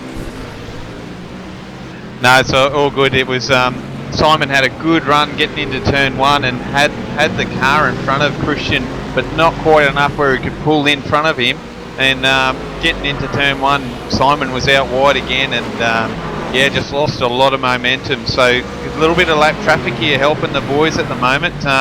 Helping Simon anyway. Try and keep up with Christian as they did just go around the man cave. Yeah, it was starting to look a bit hairy there, wasn't it? They also had the 363 they had to get past as well, but they've got through cleanly. Both cars are still there, and the 228, the 226, Marcelo Rivera, one lap down and in third, just shadowing these two guys. And if he can get past both of them, he'll be back on the lead lap. Yeah, he needs to pass both of them and then hope for a safety car, so he can actually come back around and join the tail of these guys, and he's actually in for a race as well. But at least he's there or thereabouts. You never know what could happen. We've seen stranger things. Seen it in the Australian Pro-Am as well. Some people have had an incident. As Simon just backed off there. He didn't go around. So it's a bit just playing a few games here. We've got a couple of GT3s. Maybe he's just backing off because of that. Try and probably kick Christian through these guys. Yeah, another tactic you could try, I guess, is it's quite a risky tactic, is to try to box the other guy in behind a slower car, but generally that ends in tears. But it's one of the old go-kart tactics that drivers used to try it on. Well, that's it. You see it in different series and that, and, like even racing. You could always, as you're coming into a corner and you get the overlap and he's just there, you could always just slowly push him out a little bit wide so he gets a little bit balked and has to brake. But that's a bit of a hard one to call. But you can't deny that. You say, the car slipped a bit, but one of those racing things. Yeah, that's right. It looks like we've got quite a few people down there waiting for a chat. Adrian, did you want to have a chat with one of these guys? Yeah, bring anyone up, Bernie. I'm not worried. We can have a chat. They can give us a view on how they went.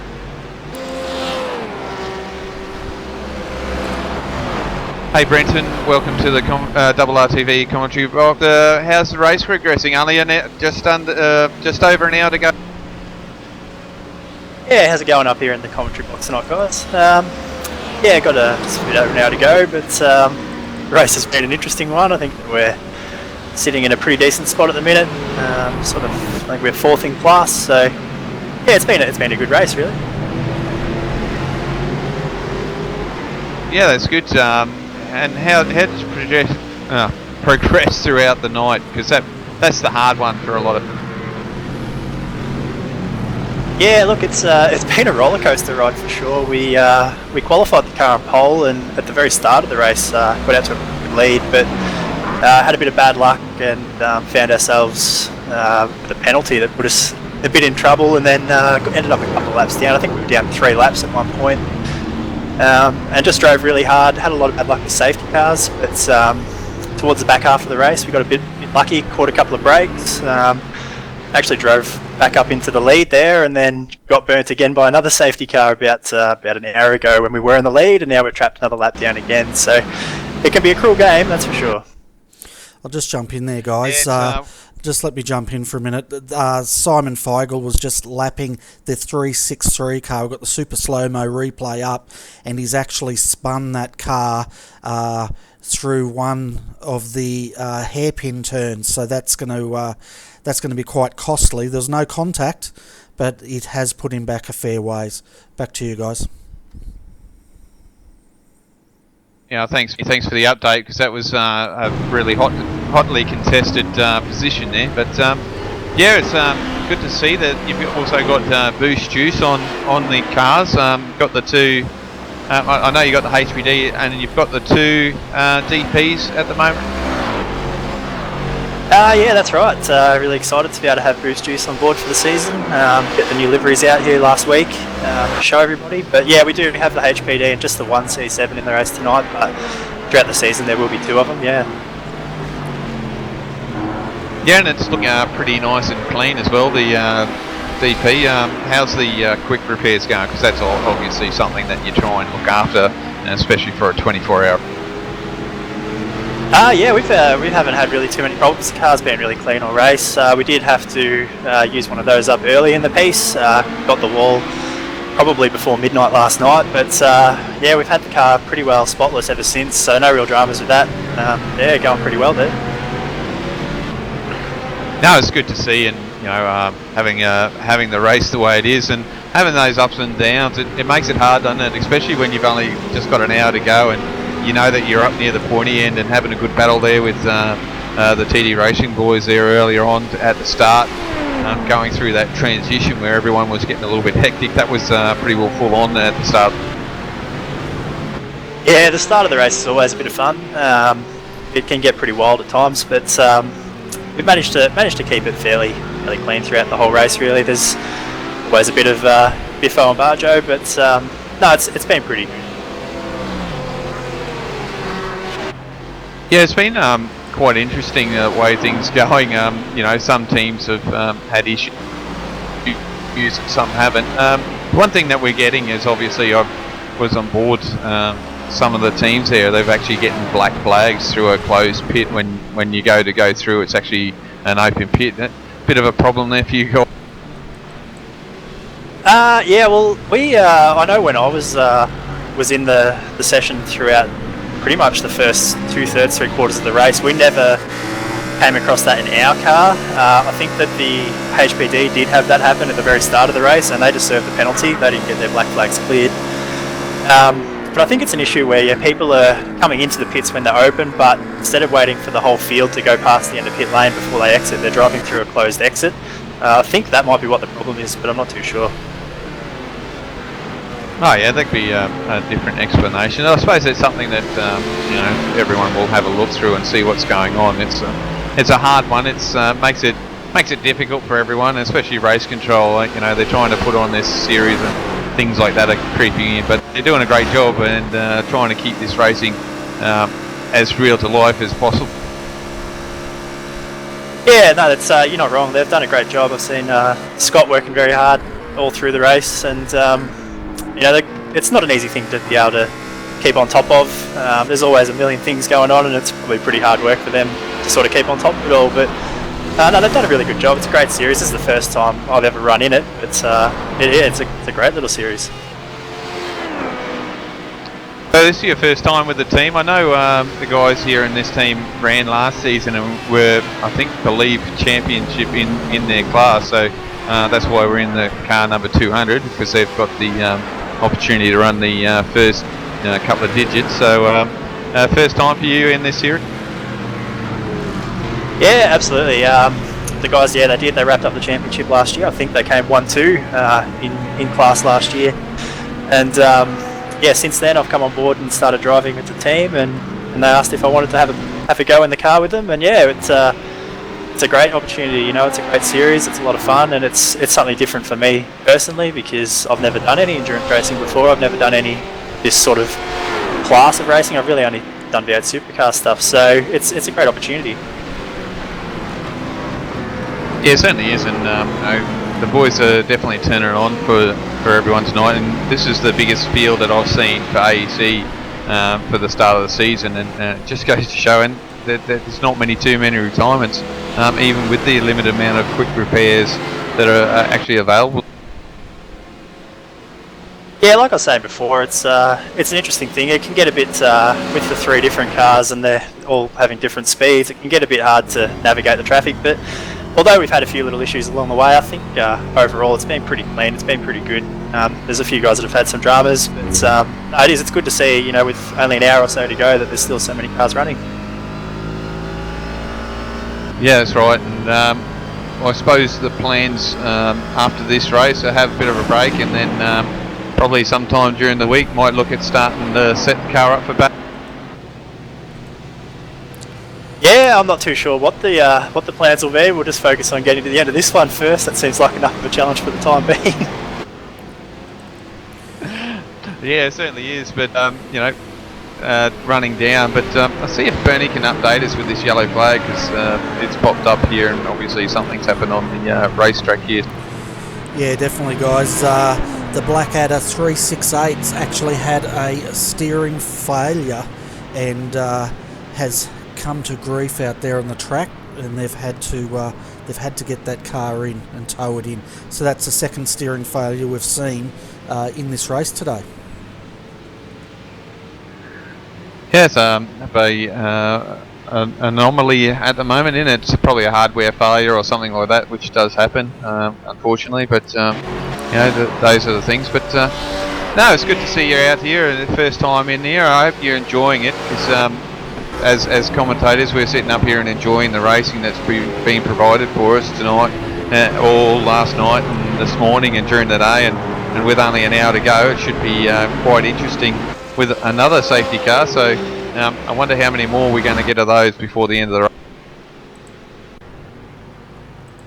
Yeah, no, it'll be interesting to see. We need a little bit of luck to go our way here with the safety cars in order to get that lap back. So it'll be interesting to see whether or not they fall in our favour or not. You never really know with this sort of thing. But yeah, it has. It's been a great race. It's been great fun to be a part of, and I'll definitely be keeping on doing it. It's yeah, good bunch of guys, and yeah, really good series. All right, great. Before we let you go, though, we'll may as well plug your sponsors one more time. And I'm not sure if Bernie will have any more questions for you, but give those sponsors another plug, because that's why they pay for having their branding all over those cars. Yeah, that's right. It's exactly right. It's great that we've been able to get Boost Juice on board for the series this year. So I don't know whether or not anyone out there has managed to catch the season launch video we did for that. But it's definitely the news around the team at the minute to have Boost on board. But you know, we've got all our other sponsors as well. We've got Eaton, Light Up, Belgola. We've got Belphoto, A8 Media. Can't think of any others off the top of my head actually, but there is a fair few on there, and it all certainly helps when those guys jump on board. You can see you got Black Label written across the front bonnet on this DP as well. Is that one of your sponsors? I would say it must be by the look of that. Yeah, you're not wrong. It's on the front bonnet there, so that'd definitely be one. I think we've also got the Speedway shop as well. So yeah, there's a number of sponsors that help us out through the season, you know. But it certainly helps out getting all those guys on board. Yeah, fantastic. Well, Brenton, while we're under yellow, we might let you go, and I can update the viewers on the top 3 of each of the classes. And also to our viewers, sorry for all the replays. I was trying to get that broken steering replay up. We went back 5 minutes and we could not find the issue. So anyway, Brenton, thanks for popping in. Best of luck for the rest of the race, and see how those Boost Juice cars go. Yeah, thanks guys, and enjoy the rest of your call.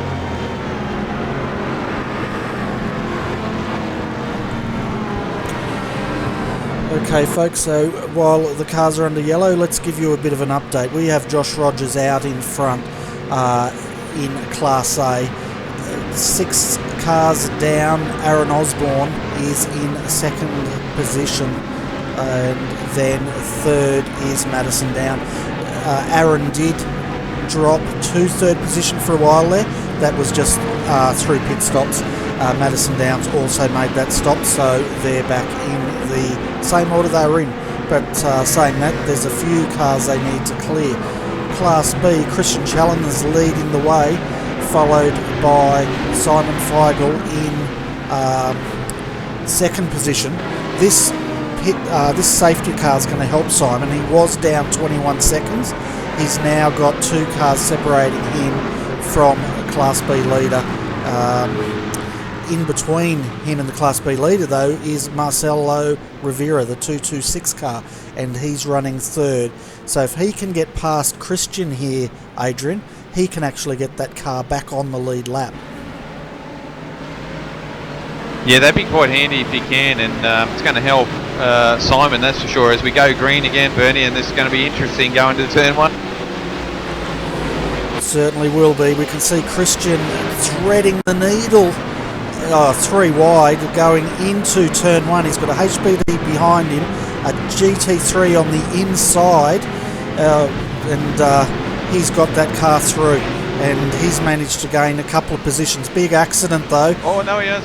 We've got Next Level Racing car off by the looks of it. Oh, that's damaged Marcelo as well. Marcelo's got caught in that as well, and I wouldn't be surprised if Christian's got a lot of front nose damage to that, and they may bring that in if it's... Yeah, well, we'll jump back on the replay. We know these cars are very sensitive to impact, aren't they? They can bend that floor pan really easily. As we have a look at this incident unfolding, the 266, keep an eye on that, folks, in the super slow-mo. The Next Level Racing's cars on the outside, and these guys are going to come together, I think. So we're just in the car with Christian now, and we'll just see what's happening.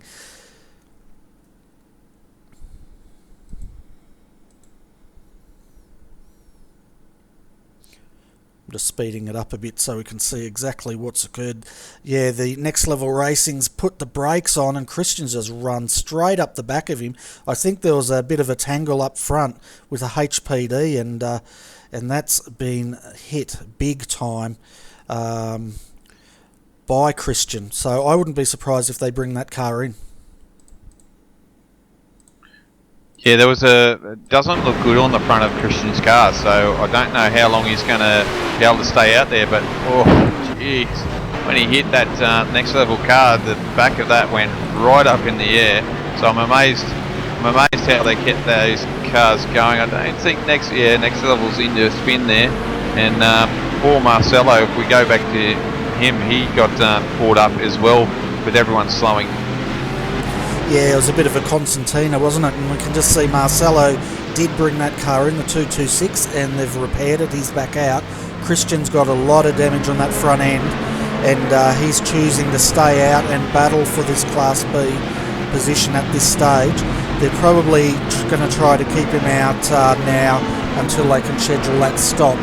That's also helped Simon Feigl, though. His car wasn't involved in that incident, and he's in a pretty strong position at this stage of the race.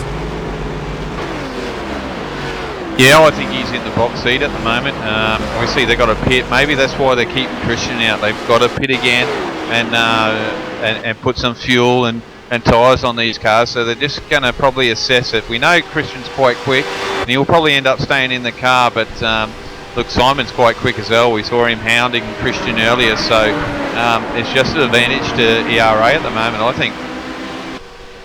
Oh, definitely. They've got the cleanest car out there, and we know how much you can lose down these huge straights with a bent car in the HPDs. Not sure if the DPs are as affected. He seems to be doing a fairly good pace out there.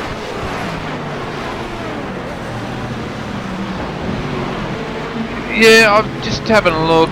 He's in the 38.4, so he's not really slow, is he? So he hasn't really lost a lot of time. So maybe not have affected the car as much, but Simon is closing in on him. So there's got to be some sort of disadvantage to that Blackadder Motorsport.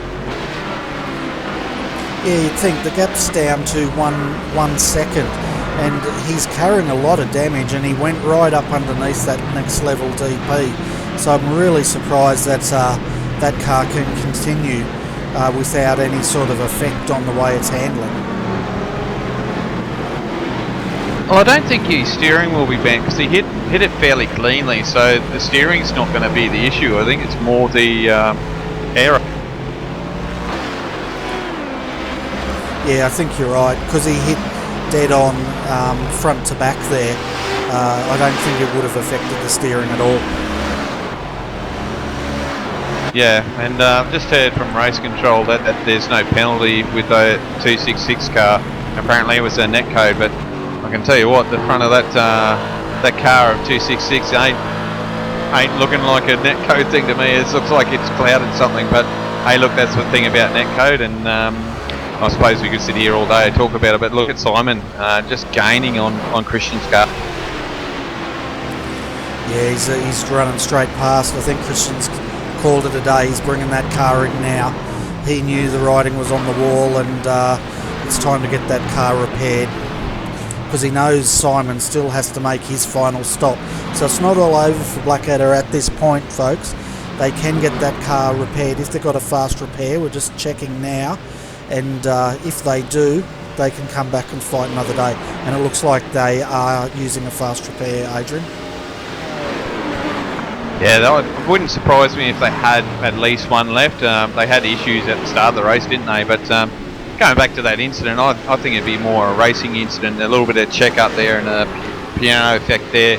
Really, that's why Christian got in the back of the car. So I'd put that down more to a racing incident than a netcode incident. Oh, definitely. On the slow-mo replay we showed from his cockpit, you could actually see there was a HPD further up that checked up. So I think there was some sort of coming together further up in the field which checked them all up, and you know what it's like in peak hour traffic. If everything slams on the brakes, it sort of gets that concertina, and you just sort of run up the back of people. Well, I don't, but you might. No. So yeah, they've called that a netcode issue here with the car 271, and that was George Fullerton behind the wheel of that car, and it looks like they've had to bring that car in for a repair as well. Yeah, it wouldn't surprise me, Bernie, if because that had serious damage, would have ruined the differential in that's for sure. So probably lost a lot in that car, because that's where the engine is almost situated, but definitely you see how far that car got lifted up. So quite a big impact for that. Oh, it certainly was, and I tell you what, I wonder if he knew it was coming. I guess if you're looking in your mirrors, you would have noticed it, or it would have scared the pants off you. Looking at Class A at the moment, folks, Josh Rogers is leading the way in the 188. He's got a gap of 11.8 seconds over Aaron Osborne, but look who's behind him now, Madison down. So Madison's he's closing in, and this battle's continuing for second and third in Class A at the moment. Yeah, it looks like it's swapped around again, Bernie. Aaron was in third earlier, and looks like they've swapped around again, so Madison's on the hunt after Aaron again. So this is going to be interesting.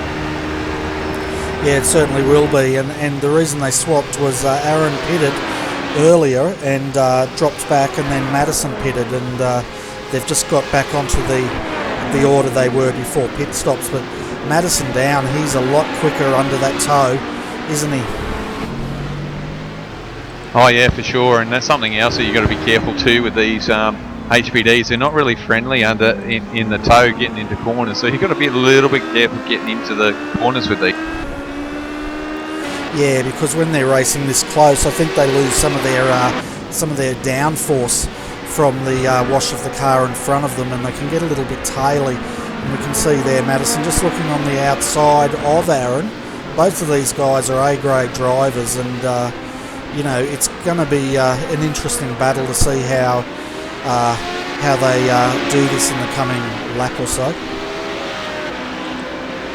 Aaron's actually can drive nearly anything you put him in. He's pretty well phenomenal in that. He's quite quick in anything you throw him in, so he's not too bad. But as we see now, Madison is probably got the legs on him here, Bernie. We'll see how they go into the.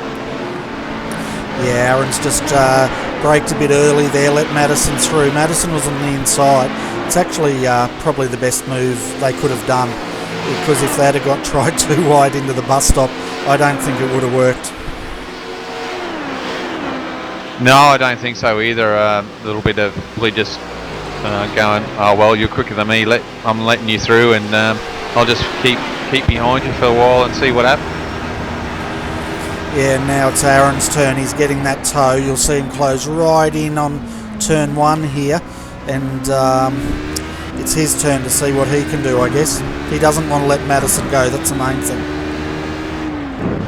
Yeah, I think that'd be the key for Aaron now. Is he's just going to sit here and try and follow Madison around and see where this ends up. We've got 56 minutes to go, so the boys are doing a great job here, and it's quite interesting how close the series, these race cars are to each other after 24 hours of. Well, that's exactly right. They're battling it out in Class A. Class B, I don't think is over yet either. If we have a look at that gap from Simon Feigl back to Christian Challoner, well, it's 1 minute 28 seconds and climbing. So I'm just seeing if there's something going on with Christian. No, he's still circulating, but he's got a lot to close up there.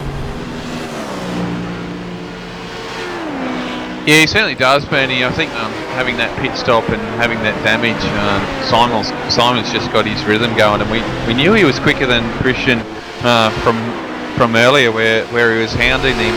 So he's just spreading this gap out and putting his foot down and opening up this gap, and hopefully when he comes in to do his pit stop, he's made enough time there where he's still in front, because. Having cold tyres and having someone hounding you is not going to be an easy task. No, it's not, and that's what I was going to say. Christian's a fair ways behind, but Simon's still got to make his final stop. And the pit stop for Blackadder, that was 34.4 seconds, their last stop. So it'll be interesting to see when Simon comes in what sort of a stop Evolution Racing Australia can make.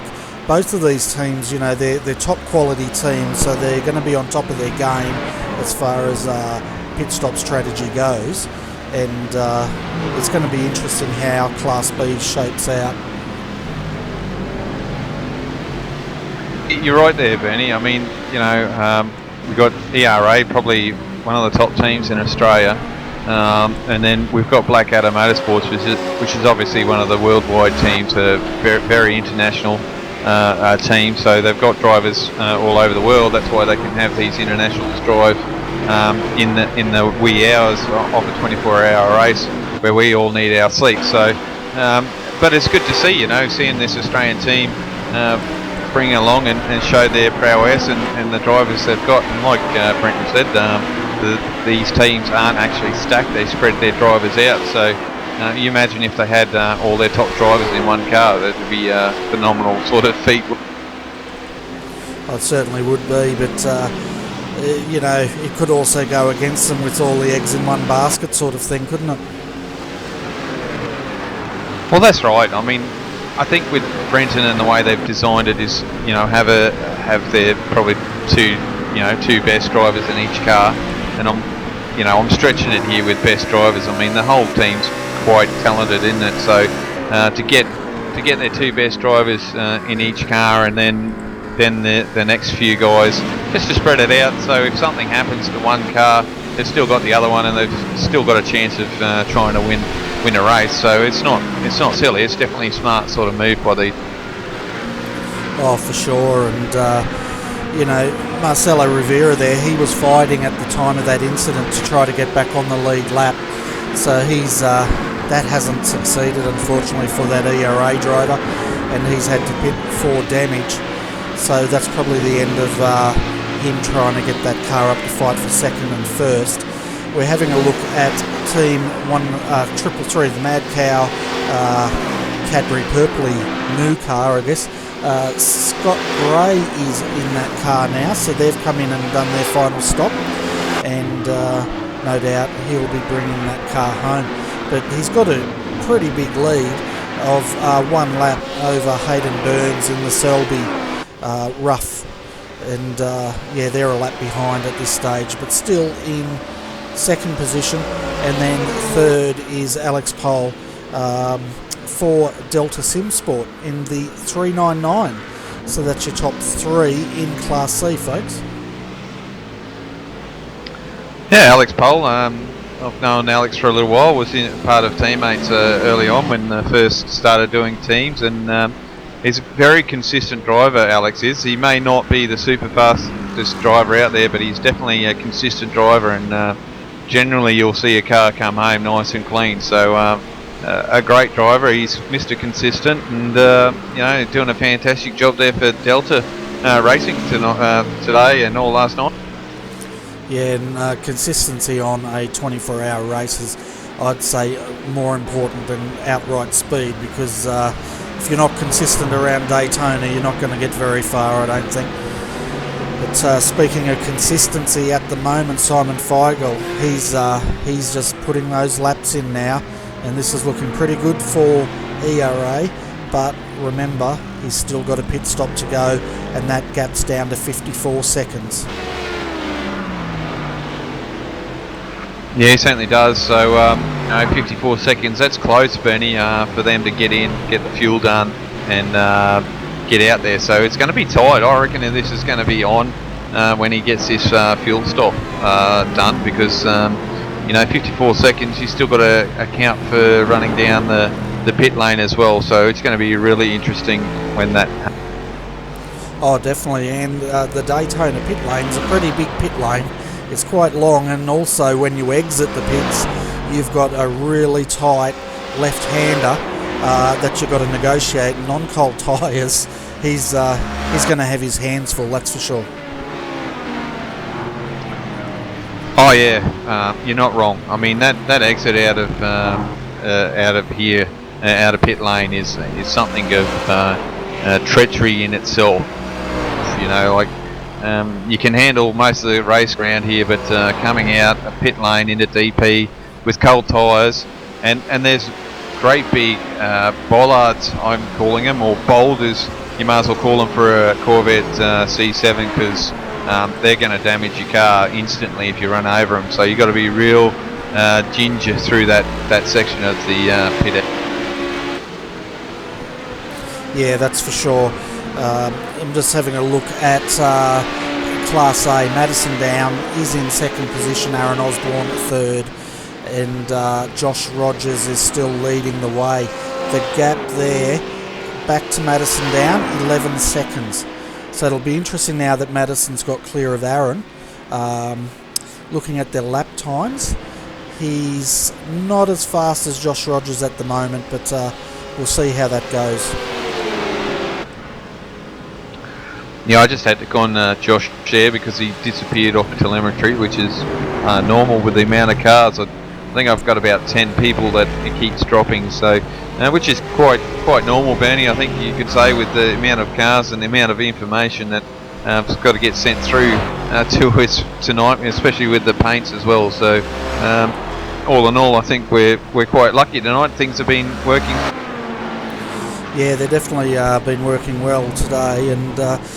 Speaking of we've got Mr. Zimmerman up here from LMTI. How's your race been going, Matt? Yeah, hi guys, how you going there? Not too bad. Pretty uneventful. since I think about 7 a.m. this morning, not a lot has changed in terms of our running position. We've sort of been holding station and had pretty much the same drivers around us, but things are heating up a little bit now. We're on the same lap as car number, where is it here, just looking at the results.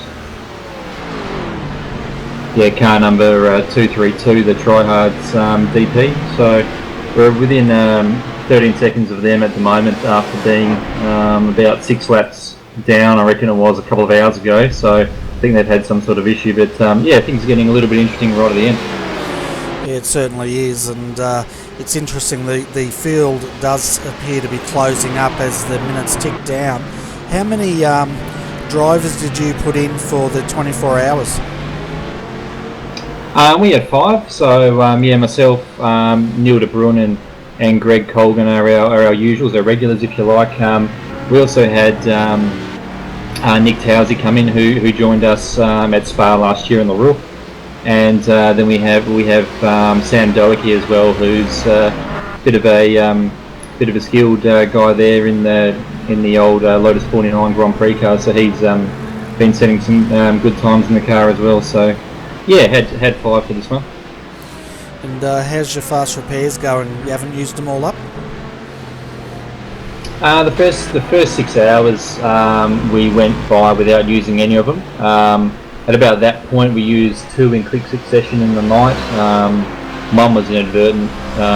Forgot to check the box, and we had some insignificant damage there. And then one we got poleaxed by someone. So yeah, we had 2 up until about 2 hours ago, but we decided just to use one to clean up the car and see if we can get a little bit of extra time out of it. And in doing that, I think we got about quarter to half a second a lap. More pace out of the car from using that fast repair. So we still got 1 in hand with 3/4 of an hour to go. So yeah, pretty happy with that. We've had a pretty good run, I'd say. Yeah, fantastic, and the car's looking really nice out there under the lights of Daytona tonight, and running 24th outright, so that's pretty good. And I'll hand you over to Adrian, because I'm having a bit of a brain fade at the moment. I think I've drunk too much coffee. Yeah, that can happen. Yeah, hey Matt. Obviously, we know you from the Pro-Am series that you run every couple of weeks on a Wednesday. So you've had a little bit of practice for the Daytona. Obviously, your first race was here. What's the difference between your race and doing the 24 hours? Because obviously, there's a lot more difference in say something that you put on and what you're racing tonight for the 24 hours. Yeah, I suppose in a 24-hour race, it's all about pacing yourself. It's a bit of a game of cat and mouse. Yeah, at the start of the race, you sort of got you've got 24 hours to go, and 4 fast repairs, and you're wondering how you're going to do it. And so maybe you're a bit conservative, but you can't be too conservative. And you got to find your groove and just pace yourself. Whereas with a 1 hour race, you just give it your all the whole time. There's no holding back. So. Yeah, that's the main difference, I'd say. And having the 5 guys, a little bit of trouble trying to sit down the times, or was it well organised for you? Sorry, I had a bit of trouble hearing that. Yeah, sorry, I'm having issues. I've had a storm come through, and probably everyone's on the internet, which I've told them to get off. But with the 5 guys. Got the times settled in, no dramas with issues with the drivers. We know a few teams have lost out because of power issues and all that. No, we've had a good run. We've managed to avoid all those sort of issues. As you've probably noted, myself, Neil and Greg have had a fair bit of time in the car too, so it's been a pretty smooth run for us 3. But the 2 guys who aren't regulars, they both have had. Nick's only had a couple of weeks in the car, and Sam actually less than a week, but they continue to impress and surprise. They haven't put a foot wrong in the race. In fact, they've arguably been probably the cleanest 2 drivers on the team. So we've had a good run in terms of keeping out of trouble and having our drivers up to speed for the event. Yeah, certainly. It's good to see that you've got a couple of guys there, and that you're going to bring them through, through the rest of the series as well, because we've got a few of these events coming on. So something to keep them in check. Yeah, definitely. We'll definitely call upon them for the 24 Hours of Le Mans coming up. It'll be another all hands on deck race. And we'll see how we go throughout the season. I mean, I think Sammy in particular, he's probably got the best pace in the team. It'd be good to have him in the car a bit more often. If he can. So, Nick Towsey's turning out to be Mr. Dependable. So, it'd be good to see him back in definitely in Le Mans and possibly at some of the the 12 hours of Bathurst, that sort of thing as well. Hey guys, Bathurst is going to be. Sorry guys, I'll just jump in a bit. The Class A cars are now undergoing pit stops. Josh Rogers just made his 22.5 second stop. Madison Down is in now, taking his final stop. Back to you. Thanks, Bernie, for the update. Going to Bathurst, that's going to be a bit of a challenge for everyone, I think. We've been covering it off, and I know we've only got, it's still ages away, but there's a lot of preparation to go into all these races. Yeah, for sure. Bathurst is definitely going to be a big challenge, especially in the Corvette. I haven't actually driven it there before,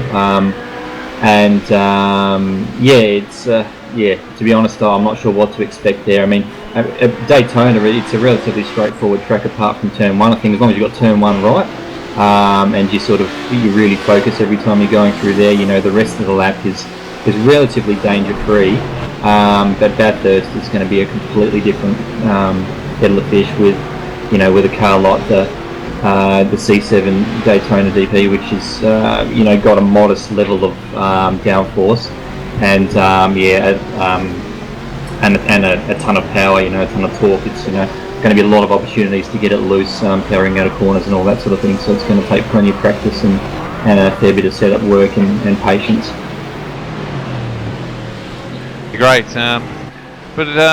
seeing you've done a great job in running your own series and doing a great job here today and last night in the 24 hours, is there any sponsors you want to give a shout out, or anyone in particular you want to shout out for helping you run this 24 hour of state? Yeah, obviously a big thanks to all the guys on the team who put in the time to practice, and as I said, they have done a great job to keep the car out of trouble. Big shout out to them. In particular, probably Neil de Bruin. He puts in a lot of time in the team, and he's really organised, and sometimes more organised than me. And when I'm meant to be on top of everything. In particular, shout out to Neil. In terms of sponsors, we've got the pingpongathon.com on the side of the car there. That's basically a charity that's run to basically get people out of the sex trade over in Asia and that sort of thing. So that's something that's close to my heart, affecting kids and that sort of thing in foreign countries. So that's a sponsor we've got on there to raise money for that, and they have a big push in 24 hours of ping pong actually to raise funds in the September-October time of year. So it's a little way off for the actual main focus for the event, but we have the sponsor on there all year just to raise awareness.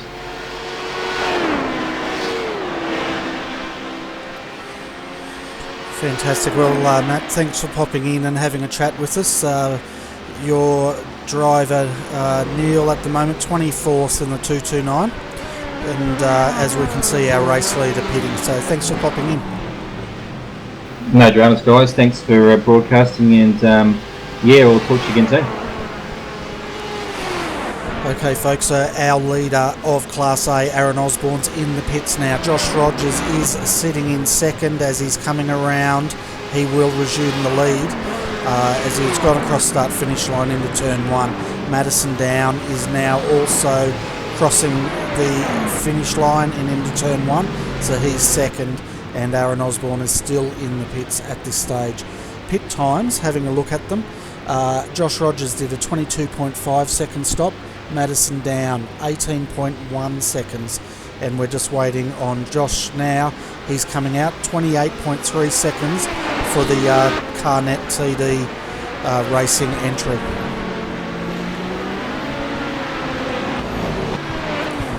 Looking at Class B, Simon Feigl is still leading the way. The gap is 51 seconds back to Christian Challoner, but Simon still has to make a pit stop yet, so that is still going to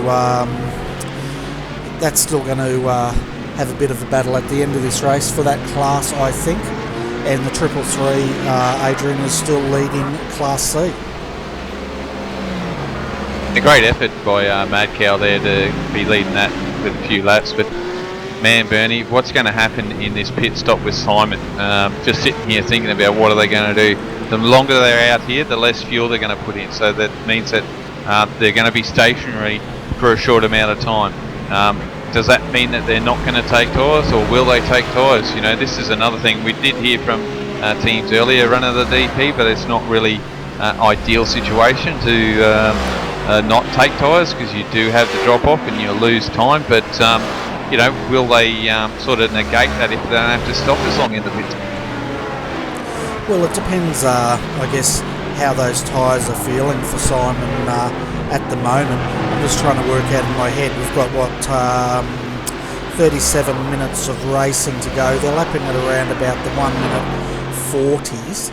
So we're looking at, oh God, now I've got to do my maths. Probably only about another, 15 laps of this race to go.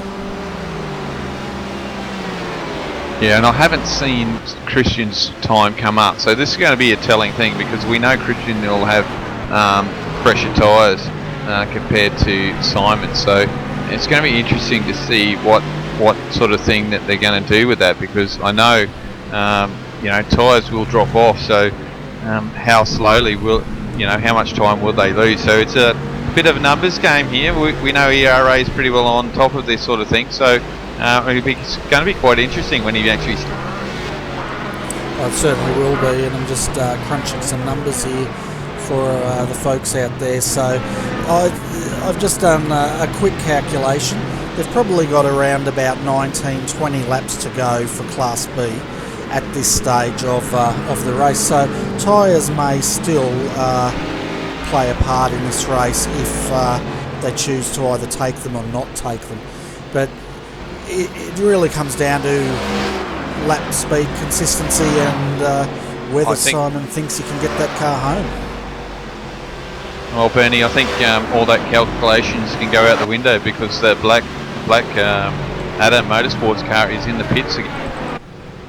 Okay, and so they've come back in the pits, so that's probably put an end to that, hasn't it? He's going to be a long way down now. Marcelo's passed him, so he's on the same lap now as Christian Challoner. Or is he? Probably not, I don't know. We'll have to wait and see. But yeah, that's probably let Simon out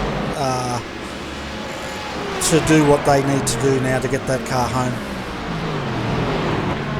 Yeah, I wonder if they've just didn't quite fill that car up, Bernie, and it's had to go in and put some fuel on board that, and so it was only like a 10-second stop, so maybe they knew they weren't going to make it on the fuel and topped it up full of fuel, or who knows, it could be a lot of different things, but they actually stopped, so that was quite interesting. Yeah, well, on the telemetry, which I wouldn't trust, it says they stopped and then a lap later stopped again. I doubt that's the case, but that's what my telemetry is saying at this stage of the race. So maybe they had to use one of their fast repairs or something. Yeah, not sure, Benny. It's just strange that they've had to come in. I'm going to put down probably fuel. We may hear from them later on.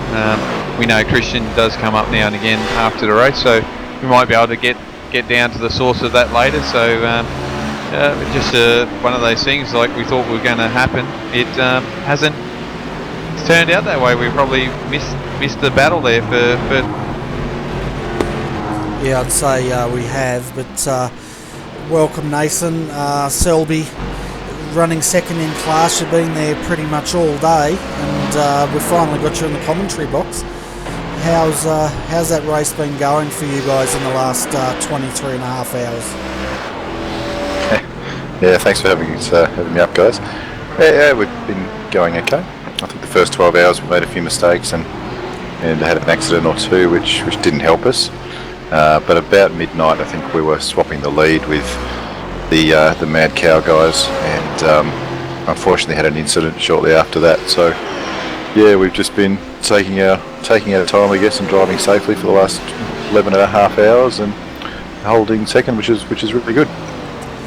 Yeah, I recall, I think it was last night you guys were involved in a fairly big incident, weren't you, with another one of the GT3 cars and a couple of the Class B cars, I think, had to skirt around you guys.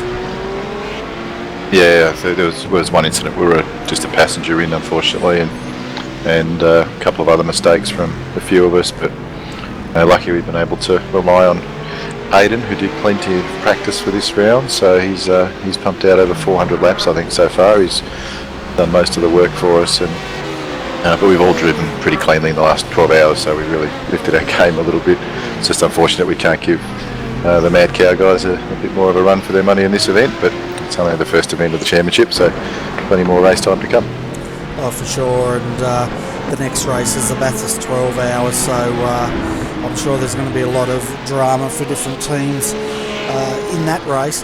But how's the rough track handling around Daytona over this race? Because this car's going to be retired later on this season in the GT3s, isn't it? Yeah. But no, the car's going pretty well around here. It's not great under brakes necessarily, but it's pretty good in a straight line, and it looks after the tyres pretty well. So we've basically run pretty much the same pressures all race. We haven't really made any changes, and the setup's been pretty comfy and pretty safe, and yeah, we've been pretty happy with it. So it'll be a shame to see the rough get retired, because we spent a lot of time driving that car, and we know it quite well. So we'll have to try and choose something else. Yeah, that's right, and we don't know how the Audi is going to be when that comes out, or the Mercedes, if that comes out next season, how they're going to handle, but we'll have to wait and see. But I've got Adrian Jarvis up here, and I'm sure he's got a few questions for you as we just see a HPD go past your car safely, and Hayden goes around to complete another lap. Yeah, Nathan, welcome. Been seeing you guys pop in and out throughout the broadcast, and unfortunately we've never been able to get hold of you until now, but good to have you up here. Only half an hour to go. Great that you boys have actually helped sponsor this league and bring the namings right to this championship, which is really great for everyone. Yeah, it's Sean was keen to get involved, so Sean O'Brien is the owner of Selby Acoustics at selby.com.au, and we loved the series last year, and we really wanted to see it grow, and it has. You know, there's a lot of great drivers in here. There's some pro drivers and bigger fields, and there'll certainly be more competition this year, so that's what everyone wants to see. And yeah, we're proud to be competing just as a single entry. It's a little bit tough sometimes, but it's good to get the selby.com.au car out there and hopefully get a good result. Oh yeah, for sure. It's just a testament to this series on how well it's gone. I mean, you know, when we first started last year, I don't think anyone from myself, Bernie, probably even Scott and the boys over there would ever think that the following year we'd start a race and we'd have 46 cars to compete in the 24 hours, which is a credit to Scott and the boys there, and also you know, to Sean as well to come along and back this champ. Yeah, exactly, and you know, the fact that there really haven't been that many retirements, and we've got a big strong field and a lot of experienced drivers, but also some drivers who aren't that experienced in enduros yet, so you know, hopefully they can learn and improve. And you know, that was basically us at the start of last year. We really hadn't done much endurance racing at all, and gradually sort of worked our way up more towards the pointy end of the GT3 field. So if everyone's got some patience, they can certainly improve. And we love every minute of it. This is our premier series that we run our car in. We put most of our effort into this one and put a lot of practice time in and really work hard to get a good result here. Oh yeah, for sure. It's I think there's a lot of teams out there that have definitely put a lot of time in. I couldn't name. I bet you I couldn't name all the teams that were putting in the effort throughout the weeks leading up to this, and I think everyone was chomping at the bit at the end of the season to get into it straight away. But even myself and Bernie, I think we were quite keen to rebroadcast this and bring the action to the viewers. So it's definitely a great series to be a part of. Yeah, and it's been a great race too. So it's had lots of ups and downs for us, and been good. We've been watching some of the other action in the different classes. There's been some pretty close battles so far as well, and with 27 minutes to go, there's still some positions up for grabs throughout the field. So I guess that's what viewers want to see, and that's what drivers like. We like to have a good competition, and it's great to see really good representation in all three classes, and and hopefully it continues. Yeah, for sure, and we've all liked this, but get back to the team now. You guys, who I know Hayden's done a lot of laps, and you picked him up last year. A great signing for you guys to get him on board. He used to love the old track. Well, not the track car, just the plain old rough, the cup car. Yeah, C-spec. And without any traction, C-spec. Didn't have any traction control, and he's slowly getting the handle of this thing, and brought along his own feel for the car. Obviously, he liked it a little bit slipperier than the rest of you guys, obviously, because of the different car make. But how's the workload gone for you guys over the night? Because I know that's the big key for this race, isn't it? Trying to get through those early hours, mornings for us here in Australia. Yeah, I think it was good to do the Spa 24-hour last year. That was the first 24-hour race that we'd done as a team, and if you remember, we all got together in one location. So we had 3 or 4 rigs set up in Sean's place, and that was good because we could sort of work on our teamwork together, and we came up with a roster for driving, which we loosely stuck to. So this time we're not in the same location, we're all in separate locations, but we basically worked out which times the 4 of us would sleep and be awake and be available to drive, so we had enough sort of crossover during the night. So there really wasn't too much planning, I guess, that went into it. We knew who we were going to start in the car, we knew who we were going to use for the first couple of hours to alternate and spot. So we just made sure that we always had a driver and at least one spotter throughout the night. So yeah, it's worked pretty well actually, and we all got a reasonable amount of sleep this time, as opposed to Spa where we didn't get much sleep because one of our rigs failed. So that meant I got woken up after 2 hours sleep and had to hop in the car for a while again. But thank God that didn't happen this time, so I got a good night's sleep. Very good, and is the plan to do that again? Actually, get you guys all in the one spot and have a this weekend out. Yeah, I think we might. We'll see what happens later in the year, and it wasn't a good time in January for us with Sean and myself doing a fair bit of travel, so that sort of hampered our practice and so on. But yeah, definitely later in the year, it's good fun to do that. Sometimes you drive with people in the team and you never meet them face to face, so it's good to actually catch up and meet the people you drive with. And it is a real community as well, so we get on pretty well with everyone, and it's great to have a chat, not just in the race but outside of the race on public forums and stuff as well. So yeah, it's good. Yeah, it certainly is. I think before I jumped on iRacing, I was with another platform with Gran Turismo, and we had a good little community there that we've all over Australia, up and down the east coast here, and we decided to get together and meet up, which is always something that you always want to try and do, meet with the guys that you race with constantly, that you never meet. So it's something of a unique challenge to actually meet everyone.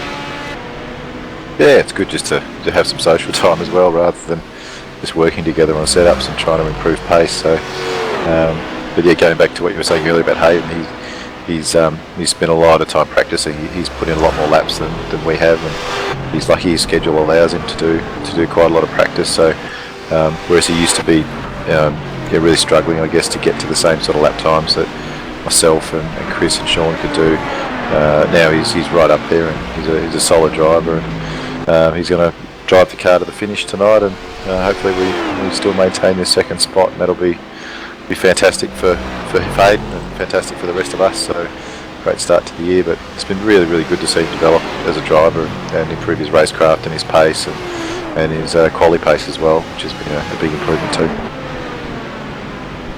No, that's great. It was a good signing and someone that you needed to get on board, that's for sure, and well done on that, and hope things keep going forward for you guys. And before we let you go, better put a shout out there for Sean, and obviously you can put a sneaky plug in there for yourself as well, mate. I've actually finally checked out your website, and yeah, they look pretty cool, so if I've got anything coming up soon, I might have to put a north. No problem, but yeah, a shout out to selby.com.au for anyone who wants any hi-fi and audio gear or sim racing gear as well.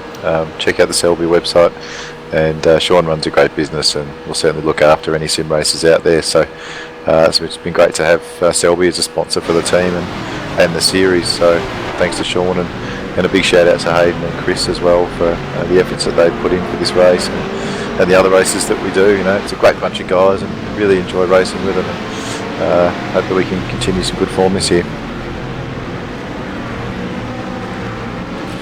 Yeah, don't forget about costumes. You've got to plug yourself, mate. Come on, don't be. Alright. If anyone wants a costume, go to costumes.com.au. We sell a lot of costumes there. Fantastic. Well, thanks Nathan for popping in, and thanks Sean for sponsoring this great series. It's been great to have Selby on board with this series, and I think it's going to be a great series to back, that's for sure.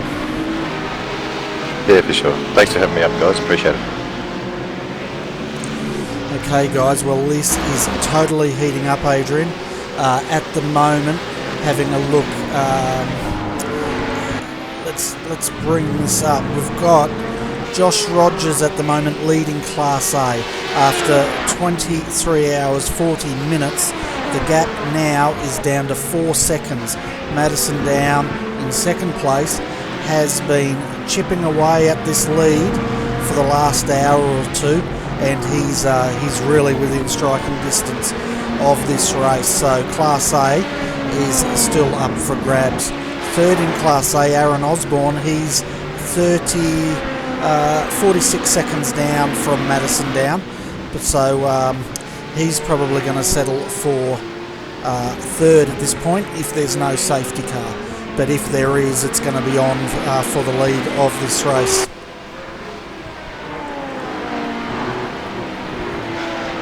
Yes, great to see this.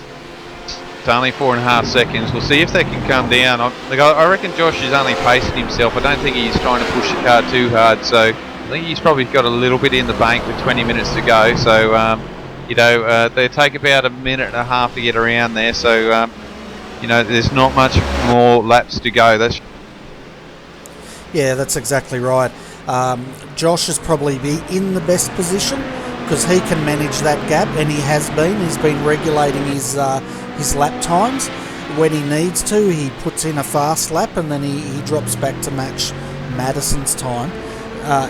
If anything's going to happen here in 21 minutes, it's really going to be up to Madison to really push this car to close that gap.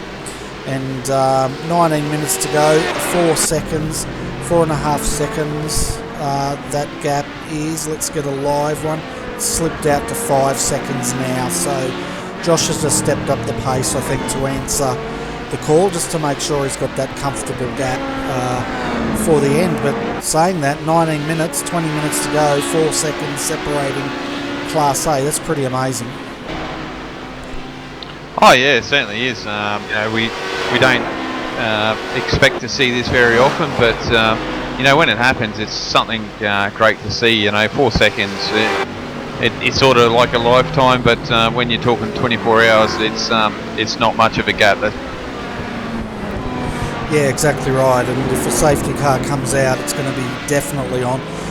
Class B at the moment, Simon Feigl still leading that class over Christian Challoner. I'm trying to get a gap here, but I can't get that at the moment.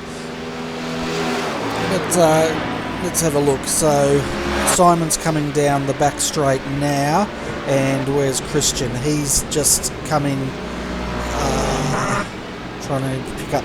He's just coming through the sweeper on the infield, so the gap is probably about a quarter of a lap at this stage between Class B leader and second position. Third in Class B, Marcelo Rivera, he's 1 lap down. So, okay, so I just had news from race admin folks. There will be no more safety cars. They're going to let this race run to the end. So that's going to be interesting. Yeah, certainly is, Bernie. No, they've just said that they're going to let these cars race to the end, which is pretty cool. So we're not going to see a safety car again, so won't get an advantage for the guys that need it. But you know, still all to play for. You don't know what's going to happen. So yeah, it's an interesting thing that's going to happen. We'll see what goes on. We've got 17 odd minutes. That's right, and the last lap Josh had a bit of a slow lap, probably due to traffic, but that gap's down to 3.6 seconds now. So Madison's definitely pushing this 177 HPD to try to close that gap, and we have 17 minutes of this race to go. Yeah, he certainly had a better lap. He was like 1.2 seconds quicker that last lap, so definitely had a quicker lap time. But Josh has brought his last lap time down to a 35.5, so Master got held up in traffic, and he was about 2/10 quicker than Madison that time around. So definitely got the pace there. Oh, definitely. He did a... Madison did a 1:35.7, so yeah, he's definitely got the pace, so he probably just got held up in a bit of traffic there, and that's going to happen, especially when we've got how many cars circulating out there. About 42 out of the 46 starters are still running with 16 minutes to go, so that's pretty amazing as well in itself. Now, for the viewers just joining us, the teams did have 4 fast repairs to get them through this race. Some of them have used them all up, and some still have a few up their sleeve. They also had a 150-point incident limit, and it looks like all the cars are keeping within that. I'm not sure if they actually get automatically disqualified when they hit that, or whether points are deducted from race admin, but it was 150 points either way. And we can see as Josh Rogers comes past our Class C leader, Scott Gray, in the Mad Cow Frida entry. I guess Frida's the name of the car. Yeah, just naming the car Frida as. Just see Rogers there, just get held up there by the GT3 car there. So slowed him up through the middle of the corner. Great awareness there from Josh as he gets around the next GT3 car, which is looking a bit of a sad and sorry state. I bet you there's no quick repairs left on that one, and he's away again, but that would have lost him some time there. Oh, for sure. And before we get down to the action, we've got one more interview to go, folks, and that's with Josh Burton, so I might let you start this one, Adrian.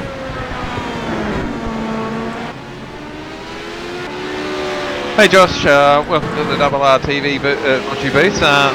Last interview until the end of the race. We're gonna. How's the race progressed for you guys? You're in the 204 DP, I think.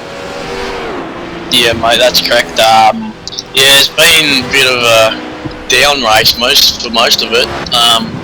The first probably 3 hours were pretty good for us. We made our way up to second from starting 6th, and it was only 5 seconds behind the leader and closing pretty quick. then we had to pit, and the car was in the lead.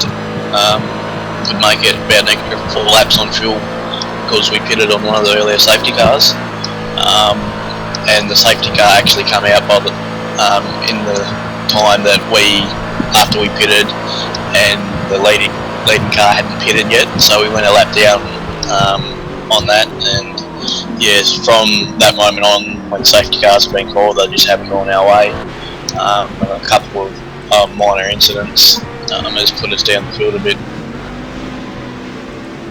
It's a bit of a hard pill to swallow when the safety cars aren't going your way. You know, it's you've got to make a call and go in and do what you need to. But unfortunately, you know, sometimes the safety car doesn't go your way, and it just makes it harder all night long. Even though it's 24 hours, it's still a hard way to come back.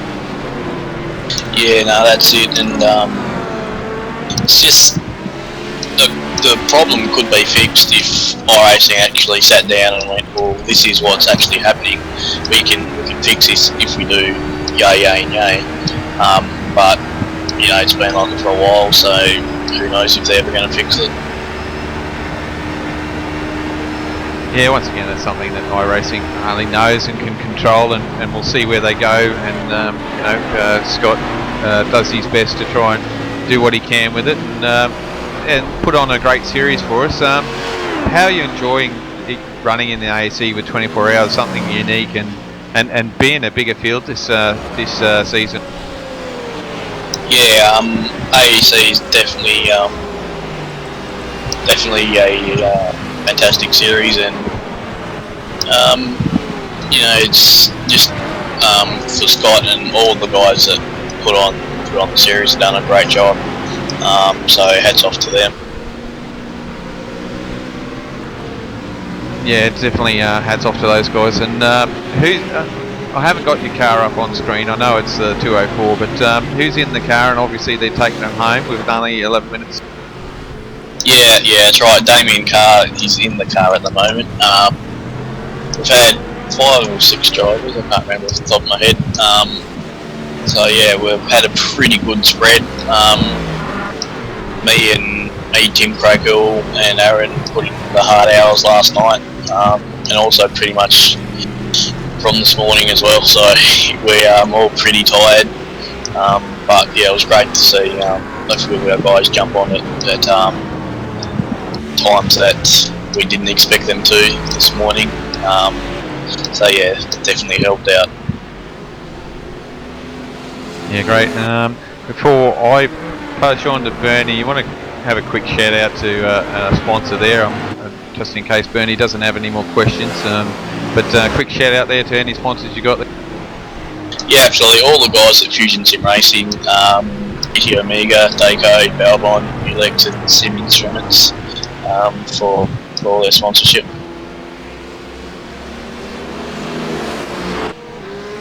Fantastic. Well, Josh, thanks for popping in for a chat. We're going to keep an eye on the front runners here in Class A because it's definitely getting interesting here. So it looks like without any issues, that car, the 204, looks like it's going to come home. You're running in 21st at the moment, and 1 lap up on your closest competitor, which is the 271. Yeah. Hopefully we stay out of trouble for the last few laps and bring it home nice and clean. Fantastic. Well, we'll look forward to seeing you guys at the next round, which will be the Bathurst 12 Hour in about 4 weeks' time. Yep, we'll definitely be there. So cheers for doing the broadcast also. No worries. Thanks, mate. See ya. See ya. So folks, that was the last of our interviews till after this race. We're going to run now uninterrupted to the end to see how this unfolds. The gap at the moment in Class A, that's where all the action is, it's just down to it's 4.1 seconds. So it's pretty much got that low, and it's sort of fluctuating as the guys hit traffic. But Madison is throwing everything he can at Josh Rogers at the moment to try to close this gap.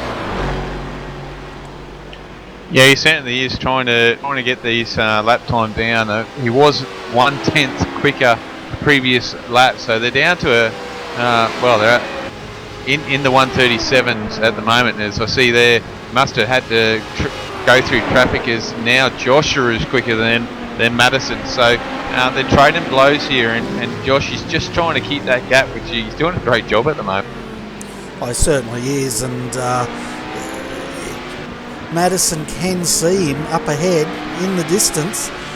He's within striking distance, but he just can't seem to close that 4-second deficit at this stage. 8 minutes to go, so we're probably down to round about 5 more laps of the Australian Endurance Championship Daytona 24 hours.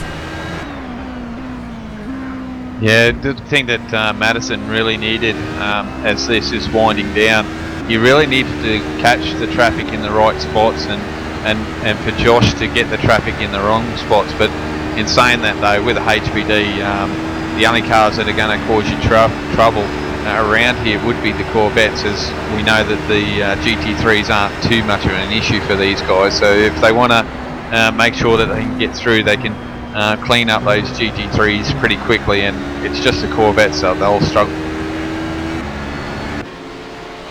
Yeah, that's right, and Josh Rogers is just coming up now on the outside of the Class C leader, the 333 BMW, and he's trying to lap the number 2, which is Hayden Burns in the Selby Racing, as these two guys go side by side in turn 1, and the Mad Cow car does go through. But I tell you what, Hayden did not want to lose another lap to the Class C leader. No, for sure, but obviously he's also thinking, well, I'm already a couple of laps down, so no point fighting him this close to the end, because it could turn nasty for the pair of you. So, and that's something that you don't want to be doing. As I see Josh there finally gets around a Corvette like that, as I can see Madison struggling around. He's gone around the outside of Hayden as well, so you can see Madison isn't going to take this easy and try and make sure he can get past these guys, because the longer he gets held up, especially around here at the left-hander trying to get onto the oval part, he's lost a little bit of ground there. Yeah, it's one thing being held up by a Corvette, but being stuck in with the GT3s, it'd feel like you're just coasting. That gap from that is 4.5 seconds, so he's lost about half a second just in those couple of corners there, and now he's got the Corvette ahead of him, which Josh Rogers has already negotiated.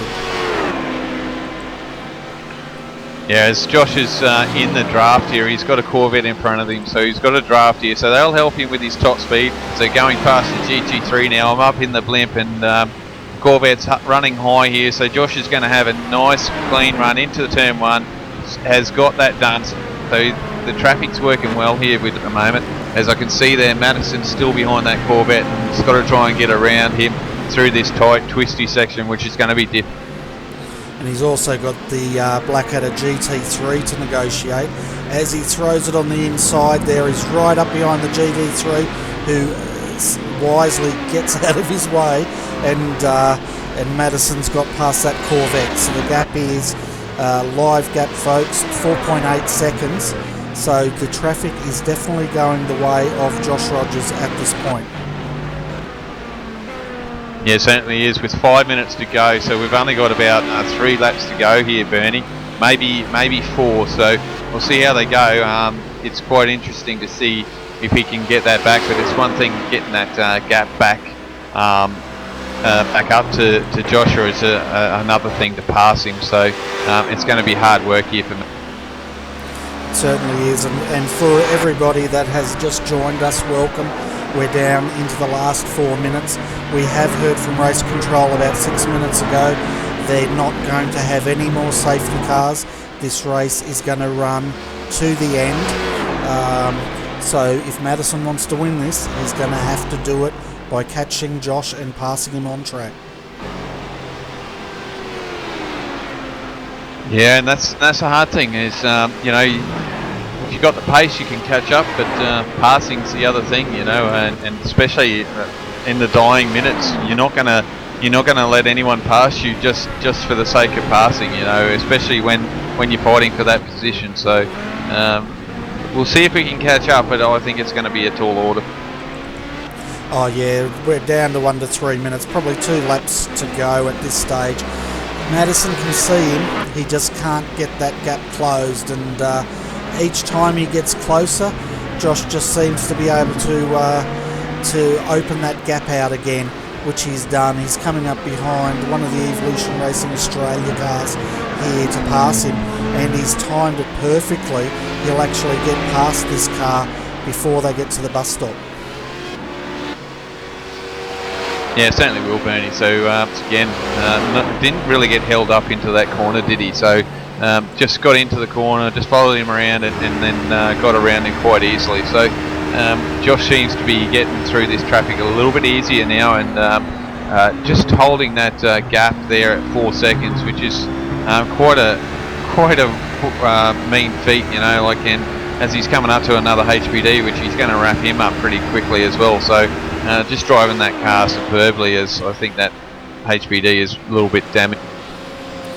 Yeah, and he's cleared the slower All-Star Motorsport Corvette on the inside as well. So he's been making a lot of his passes down this straight, and then Madison seems to come across the traffic just as they enter turn 1, which he is now, which forces him around the long way and to get past, which the Corvette did the right thing, held his line, but it just doesn't seem to be going Madison's way with 2 minutes of this race to go.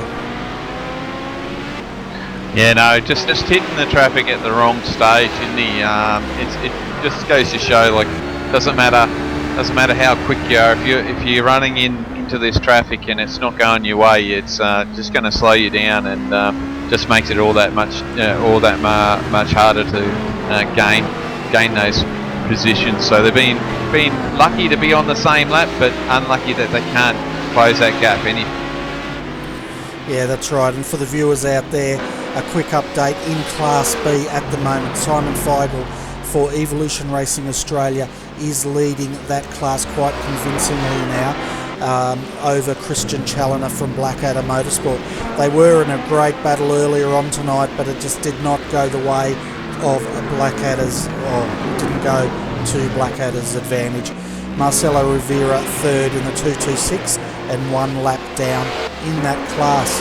Looking at the Class C very quickly, that is still being led by the 333 Mad Cow car, Frida, and they've got 2 laps over second, which is Hayden Burns for the Selby Motorsport Rough.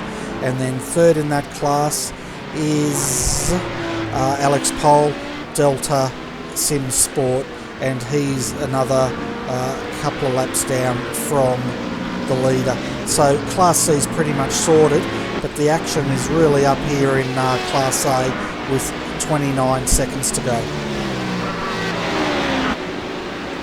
Yeah, so we'll get the white flag, Bernie, now. So this was definitely the last lap. Looks like Josh is still on the infield section of Daytona and starting to come around to the oval. So plenty of time here for the white flag to be shown. Yeah, and the white flag is out now, folks. So they're on their last lap coming down. Madison down. The gap is 4.2 seconds. Must be so frustrating to see your quarry ahead of you and not being able to close that gap, but it's definitely gone the way of the 188 car tonight, with Josh Rogers just coming through the bus stop for the final time in this Daytona 24 hours, and it looks like he's going to take round 1 of the Australian Endurance Championship. Yeah, it certainly does. Great drive for all the drivers in that car. Done a fantastic job to keep that car and keep it in the lead for so long. So fantastic job there for Team T. Oh, it definitely is. So the race has gone to the 188 followed by Madison Down in the 177. Third in Class A is the Carnet TDR with Aaron Osborne behind the wheel of that car.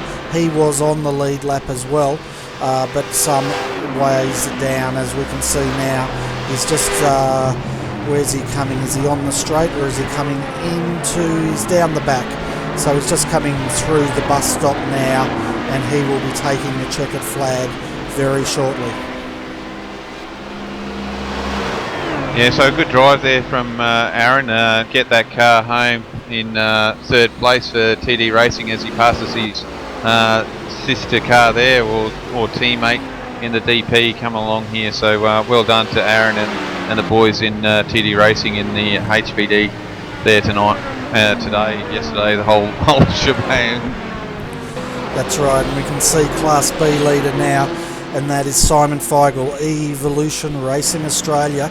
This is going to be a really good win for this team. They're very strong. They're probably one of the biggest teams in Australia, and it's a well-deserved win to Simon Feigl. And coming in second, Christian Challoner. He has come into, well, he's coming through to take the flag, and we've just lost pictures. Is everybody with me?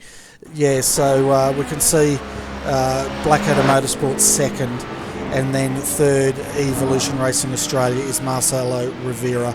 So a great run for Class B Evolution Racing Australia, Adrian. Oh, for sure, Bernie. That's a good start for ERA, isn't it? A first and third, quality team.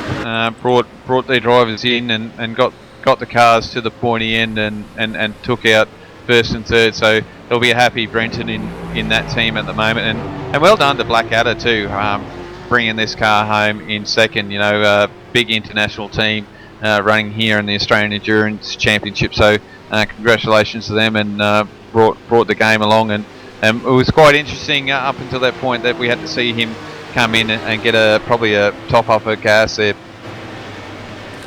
You can see the Class A leader parking next to Madison Down in second, and no doubt they'll be congratulating each other. And in the background we can hear the 333 of Scott Gray doing a fantastic burnout down the back straight here in celebrating taking out Class C this evening. Yeah, awesome job, as we can see there, Josh trying to do a burnout in the HPD. So had a good race, and you know, it was a fantastic drive from those boys, and you know, someone to keep an eye on for the rest of the season. I'm sure now that they've got that win under their belt, it's going to be a different story though at Bathurst, Bernie. I think it's going to be a full-on race, and you're going to have to be a lot more patient around there than say Daytona, because the track isn't that wide. Yeah, that's right. At Bathurst 12 hour, it's going to feel like a 24 hour, as we can see another HPD celebrating on the inside. You know, a lot of the guys will be extremely happy just to see the checkered flag here, and we can see the winner now coming down to do another burnout in front of the crowd here at Daytona. So while the guys are celebrating, okay, well, that's rather interesting. Let's take our viewers through the whole field, as we can see the Dayco car and the Cast car lining up for photo opportunities. So let's see where your favourite driver finished in this great race. So Team 188 with Josh Rogers and Dylan Sharman in that car amongst the others, taking out the win, followed by the 177 HPD. Third, Carnet TDR. Fourth, Redback Racing HPD. Good recovery from those guys. Fifth, ABR Team Simulated, and they were both one lap down.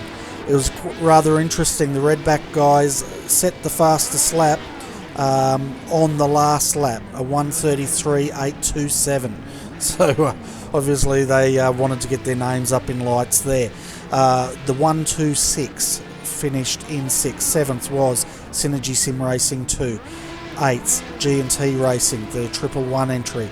Nutters Motorsport Orange came home 9th. The Redback Racing Team 2 home in 10th and 18 laps down. 11th, the first of the Class B, the number 228. So that was Simon Feigl, Evolution Racing Australia. Then 166 VPR, Class A in 12th. Second in Class B and 13th outright, the 266 for Black Adam Motorsport, followed by 226, which is the other Evolution Racing Australia car. 15th, the 200 Synergy Sim Racing, that's a Boost Juice entry. 16th, the 227 Carnet TDR sister car home there. 17th, the 222. 18th, the 243 Performance Racing. 19th, the 217 car, followed by car 2331 home in 20th and 40 laps down. 21st, the 204 JFF Racing GT Amiga car. 22nd, car number 271, followed by car 232, 48 laps down, along with LMN Touring. They were also 48 laps down. The first of our Class Cs, the winner of Class C, the 333 Mad Cow Racing, 66 laps down overall, but they were 2 laps ahead of their closest rival, the 314 Selby Racing Team. Coming home in 27th was car 131, then 28th the 218, followed by 399, and then the 366 Black Adam Motorsport BMW home in 30th. 31st Black Adam Motorsport, the 367, was quite beaten up by the end of that race. Then car 300 home in 32nd, followed by Tryhards Racing 2 and their sister car Tryhards Racing 1 in 34th. 368 Black Adam Motorsport BMW home in 35th and 93 laps down, followed by car 308.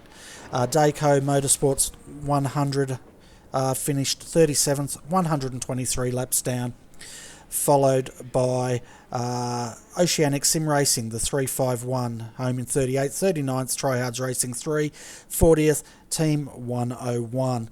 41st, the 132, 42nd, the 340, and then we have a number of cars a long way down who probably won't be classified as finishing. So sorry about that, folks, a huge field here. But let's go down and bring up our Class A winners, Adrian, and we'll make sure we get all the guys up here. Sounds good.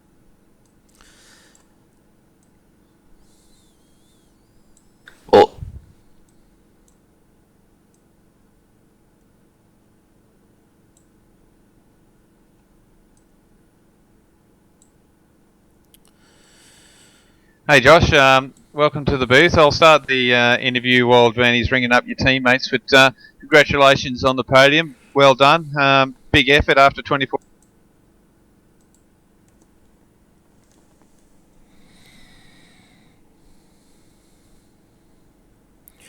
Okay guys, not sure if we're getting any reception from you.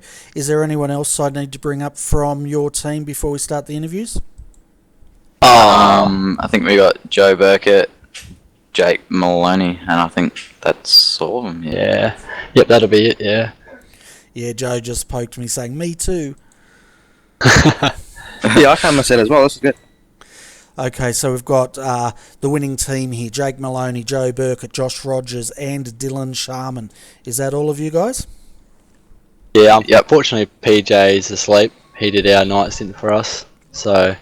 But yeah, he's asleep at the moment. But big shout out to him. You know, he did about 4 hours throughout the night while we could get some sleep, and that was definitely helpful. That's for sure. Fantastic. Well, I'm going to hand you back over to Adrian now that we've got you all in here, and he'll do the winners interview. Yeah, thanks, Benny. Yeah, guys, congratulations. Top job. A big effort to walk away. From a 24 hours and be on pole position. So awesome job.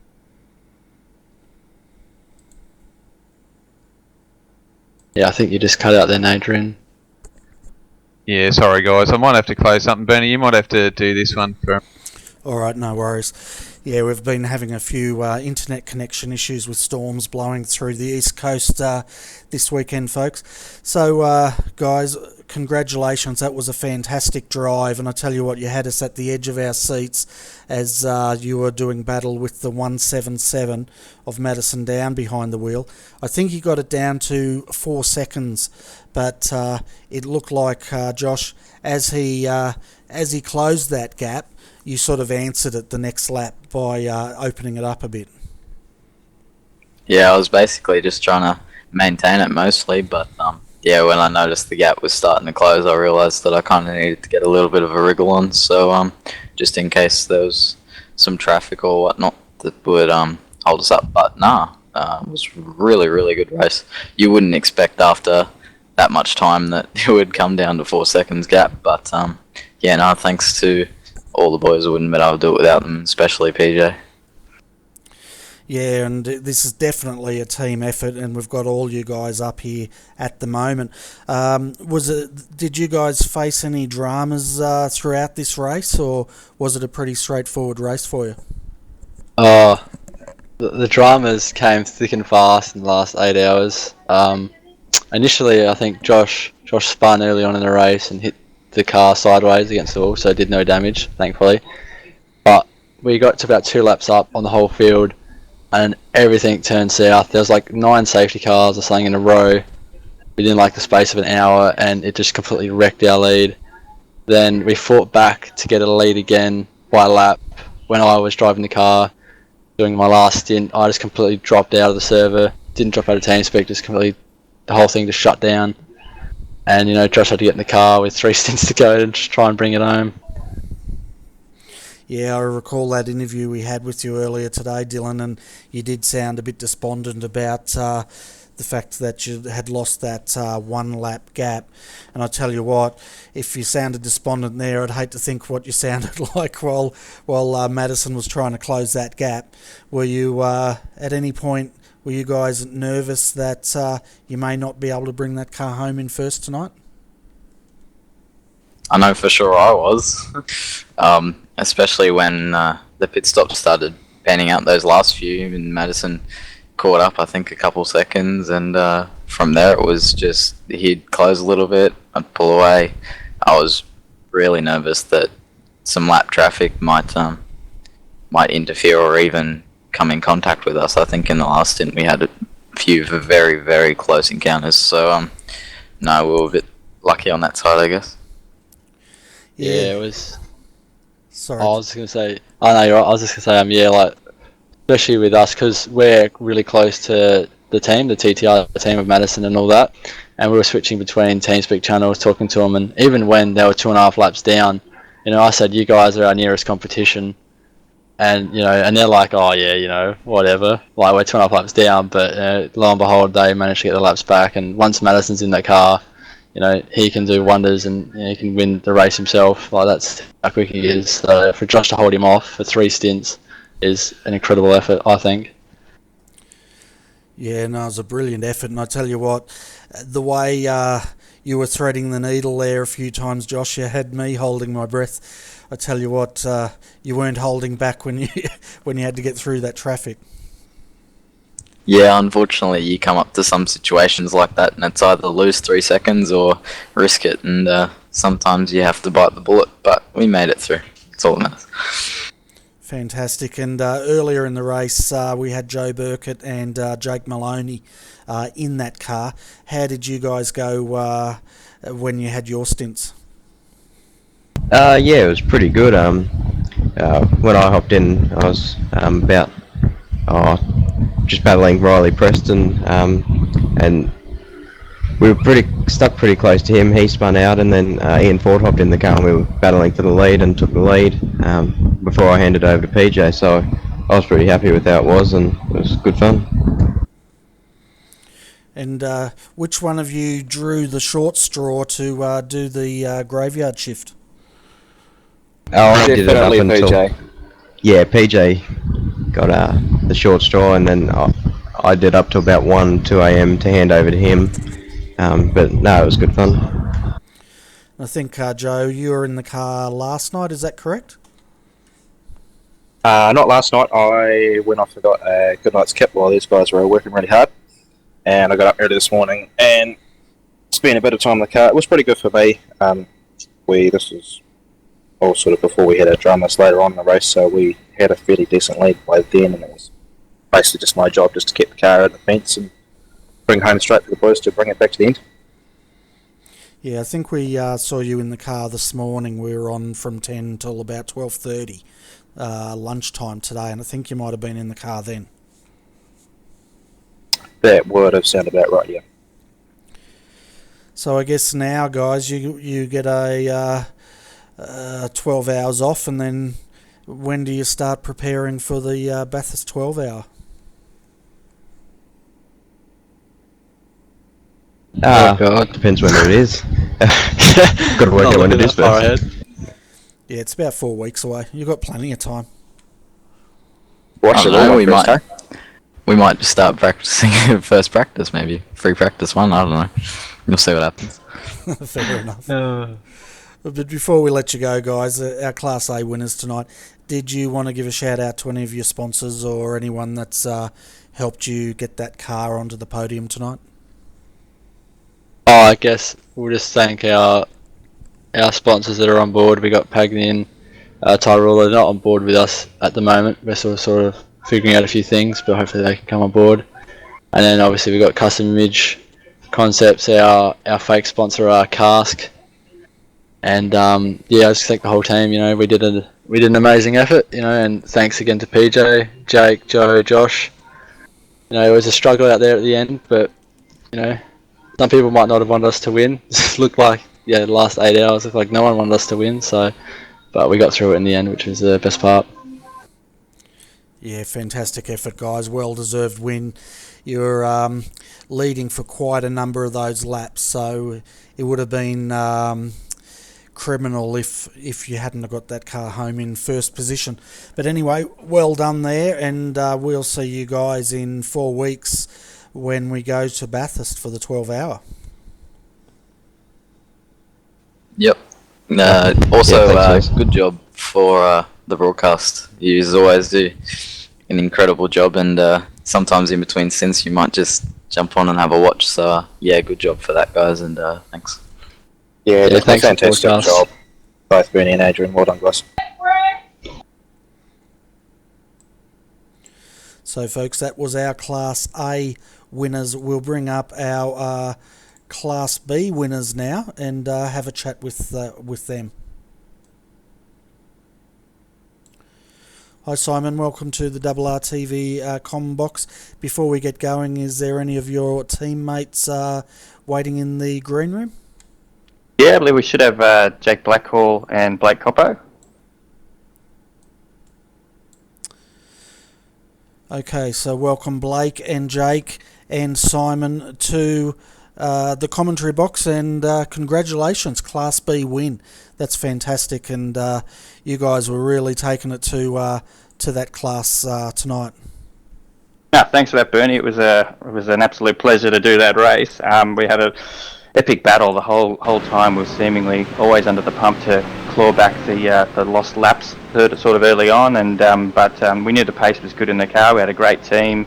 Exchanging information with our sister team, the 226, and we ended up getting the result we wanted. Yeah, and you were in quite a good battle there, weren't you, with the Blackadder Motorsport DP for quite a number of laps there. It got pretty exciting up until I think they had a spin or something didn't go their way today. Yeah, no, it was great. I mean, we had an amazing battle there, nose to tail, cutting through the traffic, sort of, with about 2 hours to go. After I just jumped in the car, and it was really, really tight. Unfortunately, I had a small spin, and that's where luck comes into play. Kept passing a back marker, just locked up the rears, which is easy to do in this car. And I ended up 10 seconds back, and thankfully for us, we ended up having a safety car, which brought it all back together. And then, unfortunately, luck didn't go on their side, where they had an incident on the restart. Yeah, that's right. I think that we were in their car at the time. They ran up the back of the Next Level Racing car. It looked like a bit of a concertina, which unfortunately they had to get that car in for repairs. But saying that, it was still a fantastic race, and you guys really took it to Blackadder today. And was it only 3 of you guys in the car? No. So we've got Jake here as well as Blake. Blake was actually in the third place 228 car. 226 car. I didn't win. And in the 226 car we had Cam Stark, who's not here with us. He's our British driver. And we also had Jake Blackhall, who's with us, and James Keane, as well as Anthony Mansarella. Fantastic. So we should really throw Blake out. Is that what you're saying? No, we thought we'd bring him in because we play as a team here. Yeah, no worries. But the 226, it looked like at one point, Blake, you guys were in a very strong position to actually get that lead back. And at one point you were behind Christian. I think that was after Simon spun. And you were looking pretty strong. But I think you guys fell victim to the same accident at the restart. Am I correct in that? Yeah, that's right, Bernie. We did pick up a little bit of damage there, but I think we were already a lap behind at that point. We just got a bit of bad luck with the timing of a safety car, and unfortunately, with the way the system is, sometimes a bit of luck comes into play with it there. And so we'd already dropped a lap there. Yeah, and it looked like at that point you're right behind the race leader for Class B, and Adrian and I were talking about it, whether or not you guys were going to try and unlap yourselves. Was that the plan for Marcelo to try to do that up until that incident, or were you just going to sit behind the Class B leader? Oh, it's always a tough one, and we had talked about it a bit too, because you don't want to interfere with the race, and unless you've got a lot of pace over the other cars, it's hard to break the draft, and all you end up doing is sitting in front of them, and then they draft you, and it's easy to get in the road. So we were happy to sit behind them at that point, and our only chance then was for them to get in an incident, and that was unfortunately for them what happened. But they were able to get their repairs done and still stay ahead of us, so we were stuck in no man's land from then on. Yeah, it would have been pretty frustrating, but coming back to their Class B winners, Jake, Blackhall and Simon, which one of you of your team drew the unlucky straw and had to do the graveyard shift? So we had a few. We had, as I said, we had Cam Stark, who's an amazing driver from England, and he actually took on the 2 o'clock to 5 o'clock shift, and then I did the 5 to late in the morning shift. This is Australian Eastern Daylight Time. And then he did also the 8 till 10. So from between 2 and 10 in the morning, between him and myself, we basically covered that off. And Jake also did the midnight to 2 o'clock run as well. Okay, so you shared the pain. It must have been good having a European driver helping you out during the early hours of the time over here in Australia. That was fantastic, and it was the same story for 226 as well. We had Nigel Marneef, who's a new driver to ERA. He's from France, so he did an amazing job during the graveyard shift. Him and I were racing around the sort of 5-6 in the morning mark, and we were easily the fastest 2 cars on the track at the time. So he did an amazing job. So kudos to him. Yeah, fantastic, and you guys made it look pretty easy there towards the end, but did you have any dramas earlier on in the race that you sort of had you guys worried at any time? Yeah, we made a few bad strategic calls, quite a few actually. I probably count about 4 of them, I would say, which in some cases lost us a lap or even more. Once we were 30 seconds ahead of SSR, we made a bad safety car decision, and then about 20 minutes later we were a lap behind them.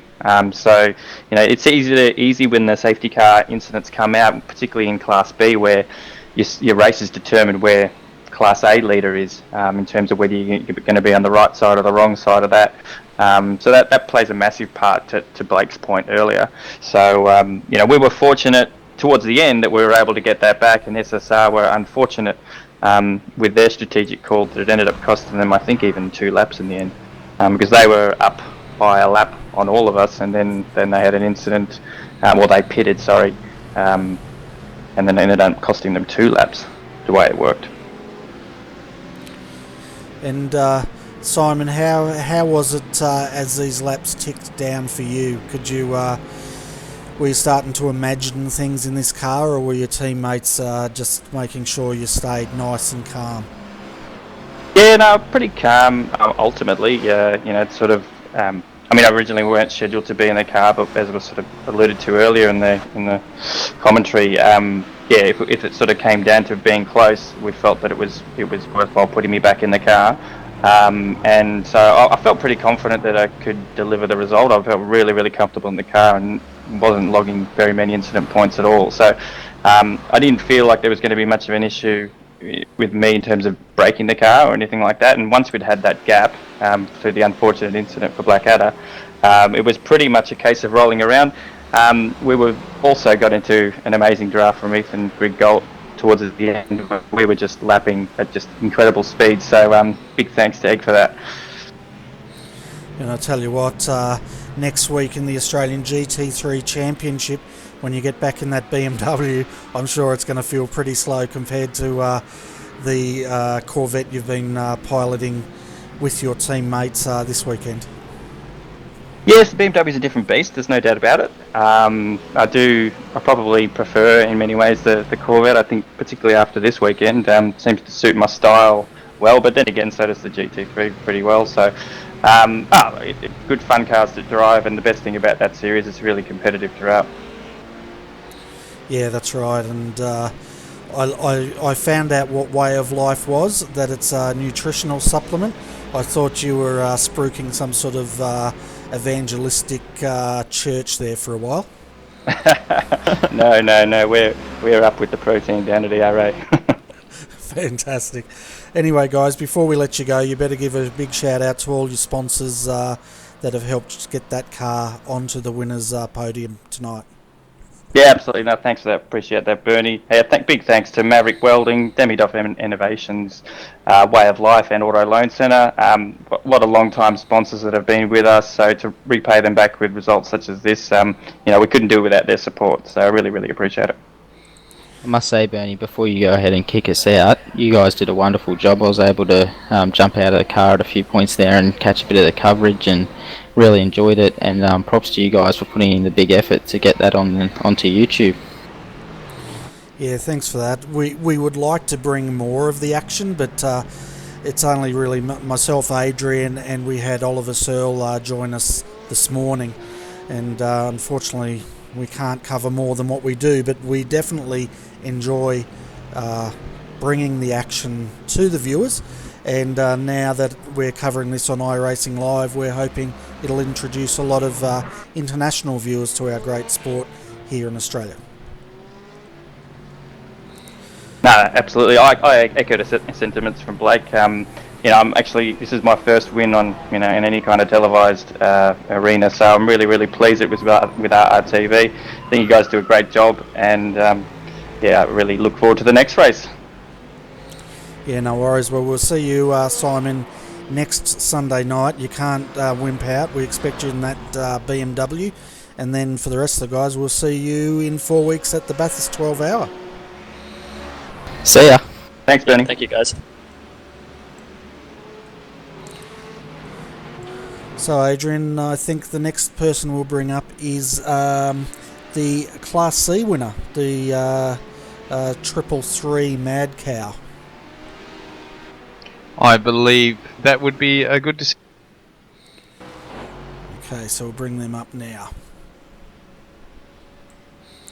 Hi, Scott. Before we start the interview, is there any of your teammates in the green room we need to bring up? James Stevenson. Fantastic. I don't know how I could forget about James, because he was good enough to allow us to talk to him while he was driving, which made me extremely nervous. But guys, congratulations, Class C winners, and I tell you what, you guys dominated that class this weekend. Yeah, thanks, Benny. It was an interesting race for us. Mostly went pretty smoothly, but a few ups and downs, as James mentioned, while you were talking to him while he was driving. Yeah, at one point, James, we were talking to you, and you put two wheels off the track and went quiet. At that point, that pretty much told me to get the heck out of your microphone and let you concentrate. Just had to let go of the push to talk button for a second to catch the slide. Yeah, I was worried that if you had a spun, our name would have been dirt. But yeah, guys, a really strong effort there in the Purple Mad Cow, Frida, I think it's called. And who else did you have join you guys throughout the weekend? We had Michael Fabian did a stint during the early hours of the night, and also Lars Jefferson.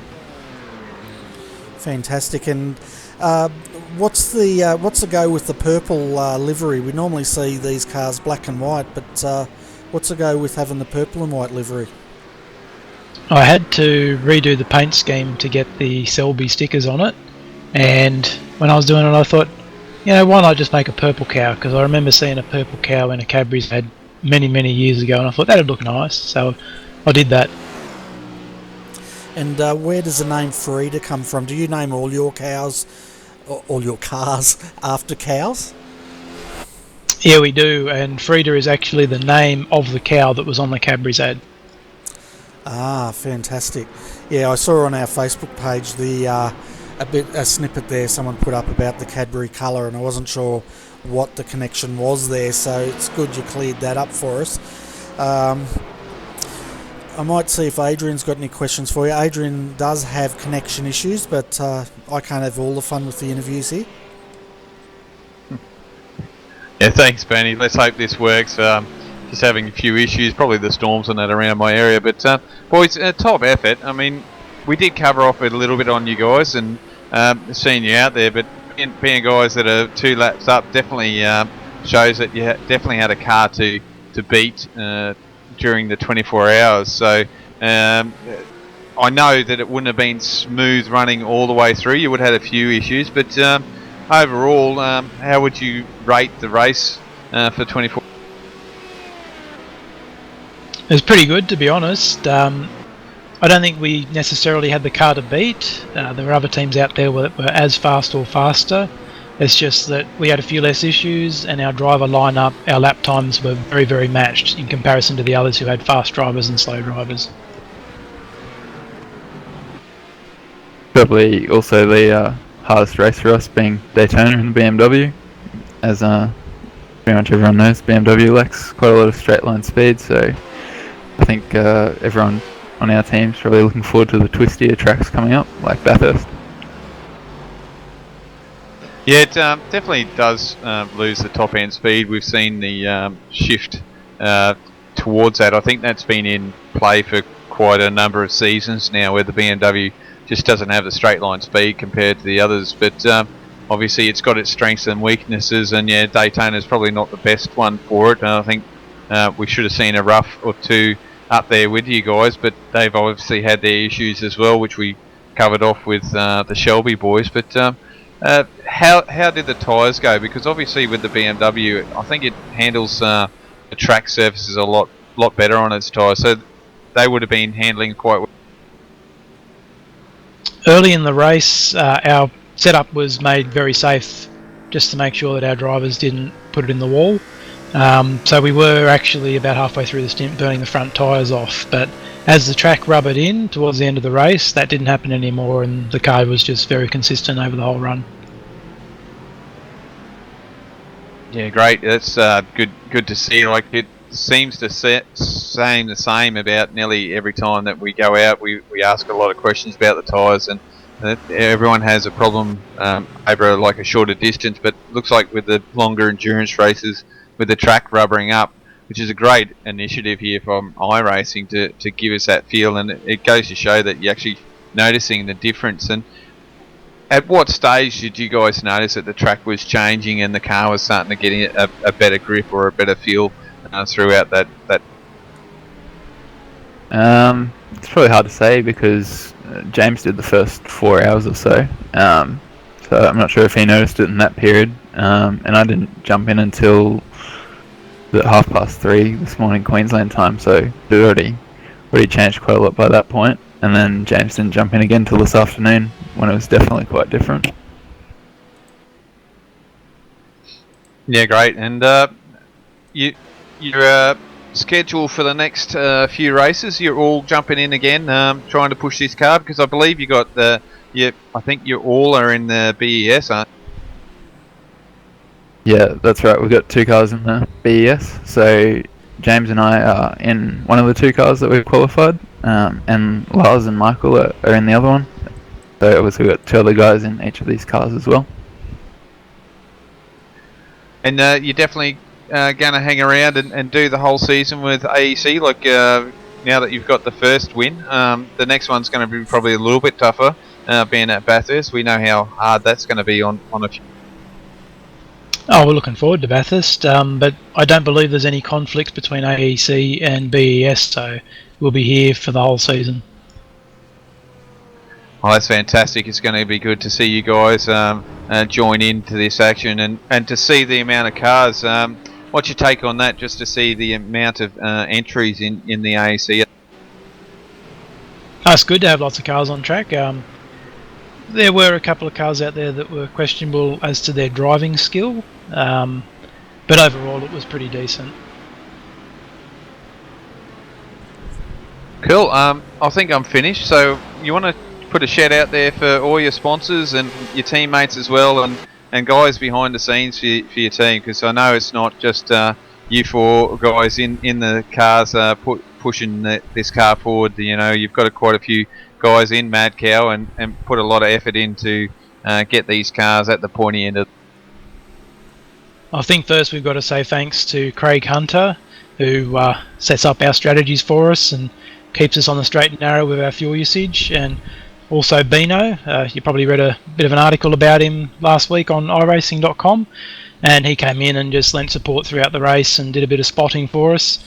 In terms of sponsors, we don't have any yet, but we're on the lookout, so if there's any out there who think we're a pretty decent team and they've got a company that works well with cows, get in touch. Yeah, I reckon you need to hit up a milk company or something like that. I tell you what, I had a Red Bull before my last session there, and it worked wonders, so maybe we should hit them up. Yeah, definitely. If there's any sponsors out there, in all seriousness, definitely contact these guys. They put in a heck of a lot of effort. You can see they're extremely competitive, and they're getting a lot of TV time in this series. And I reckon if I was in a position to put some money forward, I'd definitely be sponsoring a team like yours. Thanks for the kind words, Bernie. And we've also got a Facebook page that anyone interested can go and follow, or any sponsors can contact us via. So just search for Mad Cow Racing on Facebook. Fantastic, folks. So check out Mad Cow Racing on Facebook if you need to, or if you want to contact them for sponsorship deals, or if you just want to see what Mad Cow's up to, because it's quite a big team and it's a very well known team. And yeah, so definitely go and give them a thumbs up and follow them to keep up with all that news. Anyway, James and Scott, congratulations, Class C winners, and we'll see you next round at Bathurst in about 4 weeks. Thanks, guys. Looking forward to it. Yep. Thanks, Benny. Thanks, Adrian. So we've got a couple of the Dayco boys down there, so we might bring them up for a bit of a chat.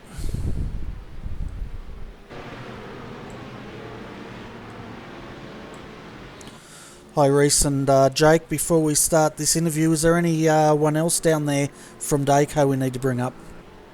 There is Scott Connors, if we could bring him up. Yeah, I don't know how we could forget about Mr. Connors. Oh, so upset. So that's all of you characters? Yes. Yeah, that's all of us right now, I believe. Scott who? Who's Scott? Oh, some numpty. Yeah, we don't even know who he is. He just walked in. I think it's He's walked in and started driving our car. Yeah, I think it's Scott Owen. We've got Scott Owen up here, I think, haven't we? No, we haven't. Scott Owen, which I should thank. He's a mate of Corey's who was added to the team a bit last minute to sort of fill in when it became obvious that a couple of us were going to have some issues, and he stepped up to the plate and made sure that we satisfied the driver requirements. But yeah, he's not here. But our thanks go out to him. Yeah, no worries. I was just stirring up Scott Connors, that's all. Anyway, guys, how did the race go for the 100 and 101? We saw it looks like you've had a bit of drama out there this weekend. A bit of drama. Do you want to start with 100? Okay, yeah. It was definitely not our race. Definitely not. It started out like a week or so ago. I've been having internet issues for like the past 2 weeks, there or thereabouts, because for some reason Telstra isn't fixing the line out the front of my house, so my participation was in jeopardy and my internet was dropping out and inconsistent. And then just the day of the race, Corey Slade had his internet cut out at completely the wrong time, so he wasn't able to do the race at all, so that put our participation in jeopardy as well. Matthew Barron started the race, and then his pedals broke, so that put us 5 laps down. And because there was no one to take over, because Renz Brookman was not on at the time, and myself and Corey were without internet, he had to park the car, and we ended up going 25 laps down. But then, miraculously, my internet came back last night, and it stayed on, so myself and Renz did the graveyard shift. I think I drove for a total of about 9 hours through the night, just trying to keep going and maybe get the car classified. But yeah, towards the end, Scott Owen came on and helped us get that driving requirement. But not the best race for us. I definitely was not the best result for not only the new team, Fusion Sim Racing, but also our title defence. Hasn't gotten off to the best start, but we'll bounce back. Yeah, definitely. It's a long season, this Australian Endurance Championship, and the way I see it, you're just getting your bad luck out now, and you guys will definitely bounce back and be a strength to be contended with as this championship goes on. Yeah, here's hoping. We did notice that our pace was on par with the leaders in the class. Of course, we've got to congratulate TTL and Trans-Tasman Racing and Carnet TDR for finishing on the podium in Class A. It's quite an effort to finish on top in a 24-hour race, and with the margin that TTR missed out on the lead. I think it was only like 4.5 seconds after 24 hours of racing. Monumental effort from those guys, so congratulations to them. Yeah, pace was matched. Our pace was matched to them in clear air, and hopefully we managed to carry that momentum for the rest of the season. Yeah, well, that's it's good in one way that the pace is matched, but it's probably frustrating in another way considering all the bad luck you guys had. But no doubt you'll be forced to be contended with at the Bathurst 12 Hour in 4 weeks' time, and then I'd say that's when your title defence can really start. Yeah, here's hoping. Bathurst was a very good round for us up until our massive crash last year. We were very, very pacey, and it was, just the car felt so good. So yeah, I'm hoping that we can get onto the podium. Hopefully, get both cars onto the podium. I know it can be done. Yeah, definitely. So we've heard about the 100 car. Now, let us know about the 101. You guys finished 40th, so I'm assuming your race didn't go any better than the 100. No, it didn't really. I think we started in P4. Jake put a pretty good lapping quality, which is good, and it was going really well. I think I got the car up to P3, and then I had a little incident in the first stint when I locked the brakes up and just pinched inside front, and I went around. And we had a few incidents in that first stint. Handed it over to Stenny. Stenny did a really good job. We fell back to almost 3 laps down, I believe. Stenny did an awesome job to not go any further down than that. Then, bit unplanned, but then I jumped back in after Stenny, and I think I started at just after 10 PM my time, and I drove for a solid 4 or 5 or so hours, and I think I went from P11 to 10, or P11 or 10, one of them, I can't remember, it was too long ago, and I got us back to P3 on the lead lap, and got 3 laps back, which was awesome. We just got the best luck with safety cars and stuff, and then it was going really well. We were in a good position. We just had to get through the graveyard shift, and that was all over to Burton, and I handed over to him about 3:30, and I went to bed, and I'll let him explain the rest. Yeah, well, of course, Scotty did a fantastic job to get the car in a position what it was, and the original plan was actually for me to start the race, but I had all kinds of stuff on last night, like I had my school ball, so I was like, yeah, I'll go do that, and then I'll come home and run the graveyard shift. So in typical Burton fashion, I guess you could say, Scotty had the car in a great position, and I take out of the pits and second corner out, stick it in the back of a GT3 car, which was never really ideal, but obviously I heard the sigh in Scotty's voice and was pretty disappointed in myself, so brought it back to the pits and was very motivated to get it back, because the original plan was for me to do the next 6 hours of the race, so 1 to 7 my time, so a fair stint ahead, so you have to get yourself in that sort of hyper focus you get in the HPD where you're just hitting your marks consistently, and I managed to get into that position. We're about, after the accident, I think we were about a lap and a half behind the lead, and I pulled through and managed to get round the first place car. So, and then we had some good luck, believe it or not, and the safety car came out, which got us back on the lead lap, and same as the leaders come with the strategy, and yeah, so then for me it was basically just trying to get back to the field. Had some excellent racing with the Angry Birds car, I think. Mike Hammond, we had an awesome battle for 2 or 3 laps there, which was lots of fun. Started to bring it back through, and yeah, of course then I got within about 20 seconds, no, not quite, I think it was about 30 seconds of PJ in the lead, and I was gradually starting to catch him, and yeah, then I was on the outside of a GT3 car in turn 1 at I think about 4 AM, so I'm thinking that was about the 12-hour mark in the race, and just a little tiny bit of contact occurred and it spun me into the inside wall, and yeah, I was actually completely alone at that stage other than racing the 100 car, so I had to limp it back to the pits, grab a fast repair and head back out, but then of course within a few laps of heading back out, started having some internet spiking, and went to go to the inside of, I think it was Brenton O'Brien in the Daytona prototype for ERA, and yeah, everyone just completely disappeared, and when they reappeared I was inside Brenton O'Brien and got spun into the inside wall and just crashed massively, and it kept,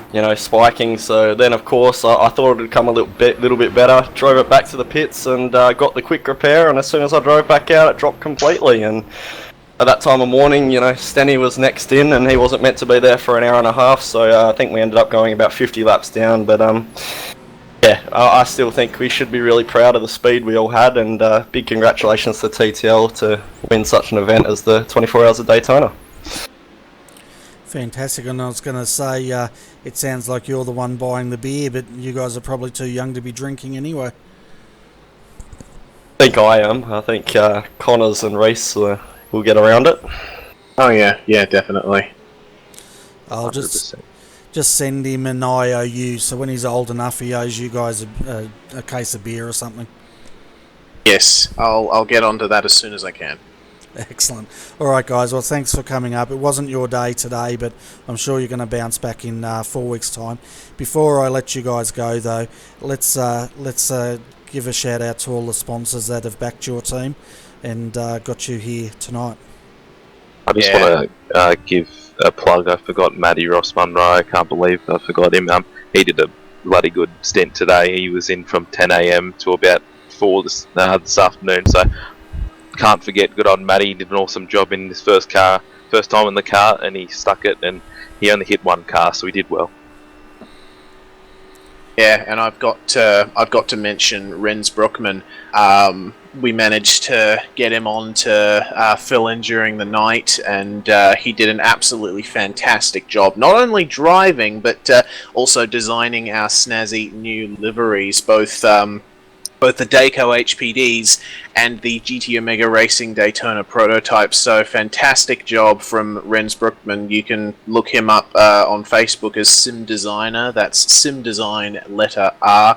He does a fantastic job on all of the skins he does, and he's a very good friend of ours as well. In terms of sponsors, of course, want to thank Dayco, obviously, GTI, Powerbond, Nulex Construction, and in light of the merger to create Fusion Sim Racing, also have to thank GT Omega Racing for their support of our team as well.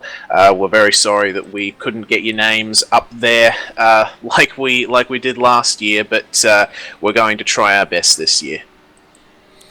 Fantastic. Well, anyway, guys, bad luck. We'll see you in 4 weeks, and hopefully then we're going to have a happier story for you guys to tell us. Yeah, thank you very much, guys. Thank you guys for doing and sticking in the hard yards in the commentary box. It's always a good job. We've got the easy job. We just have to talk. I can't swear. Talk rubbish for a few hours.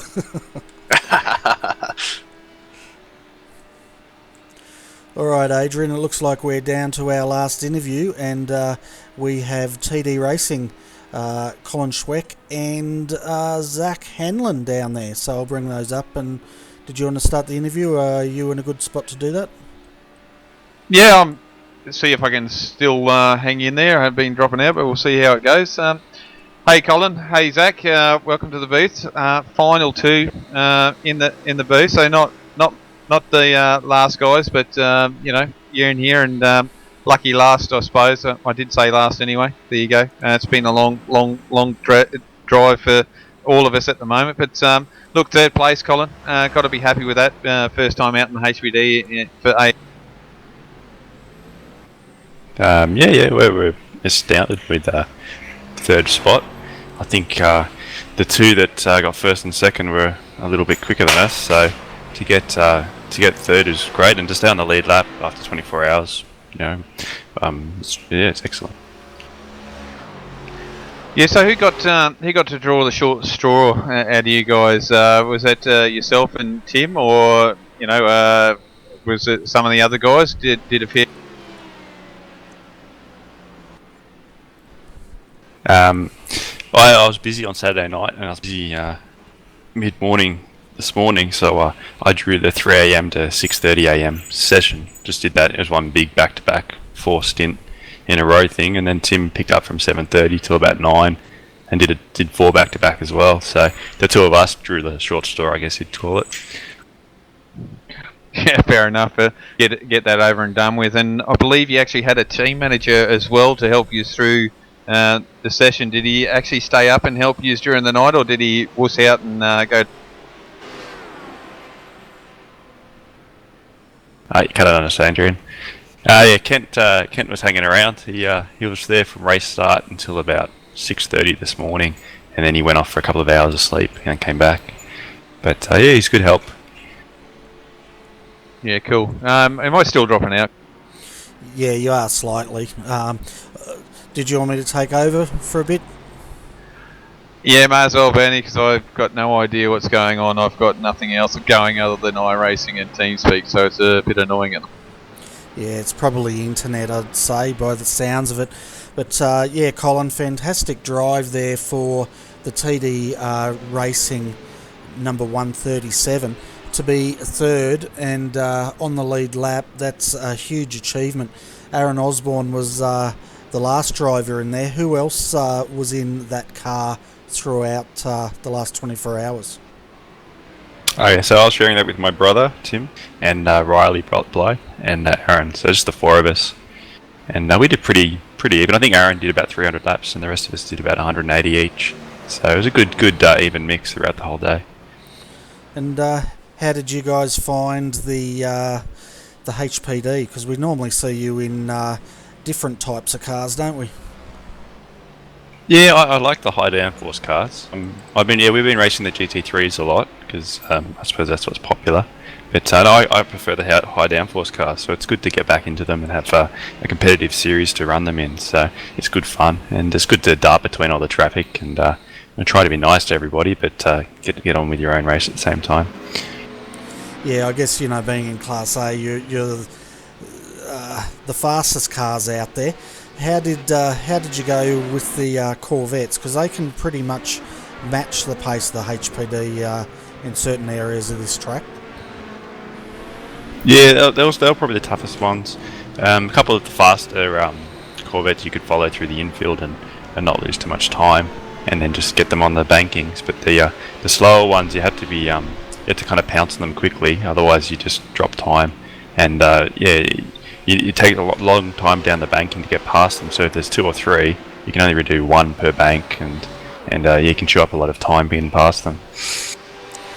Yeah, and I guess if you got stuck behind a GT3, you guys normally drive the GT3, so they're on the edge. But I bet you they look slow when you're in the HPD and you're stuck behind one.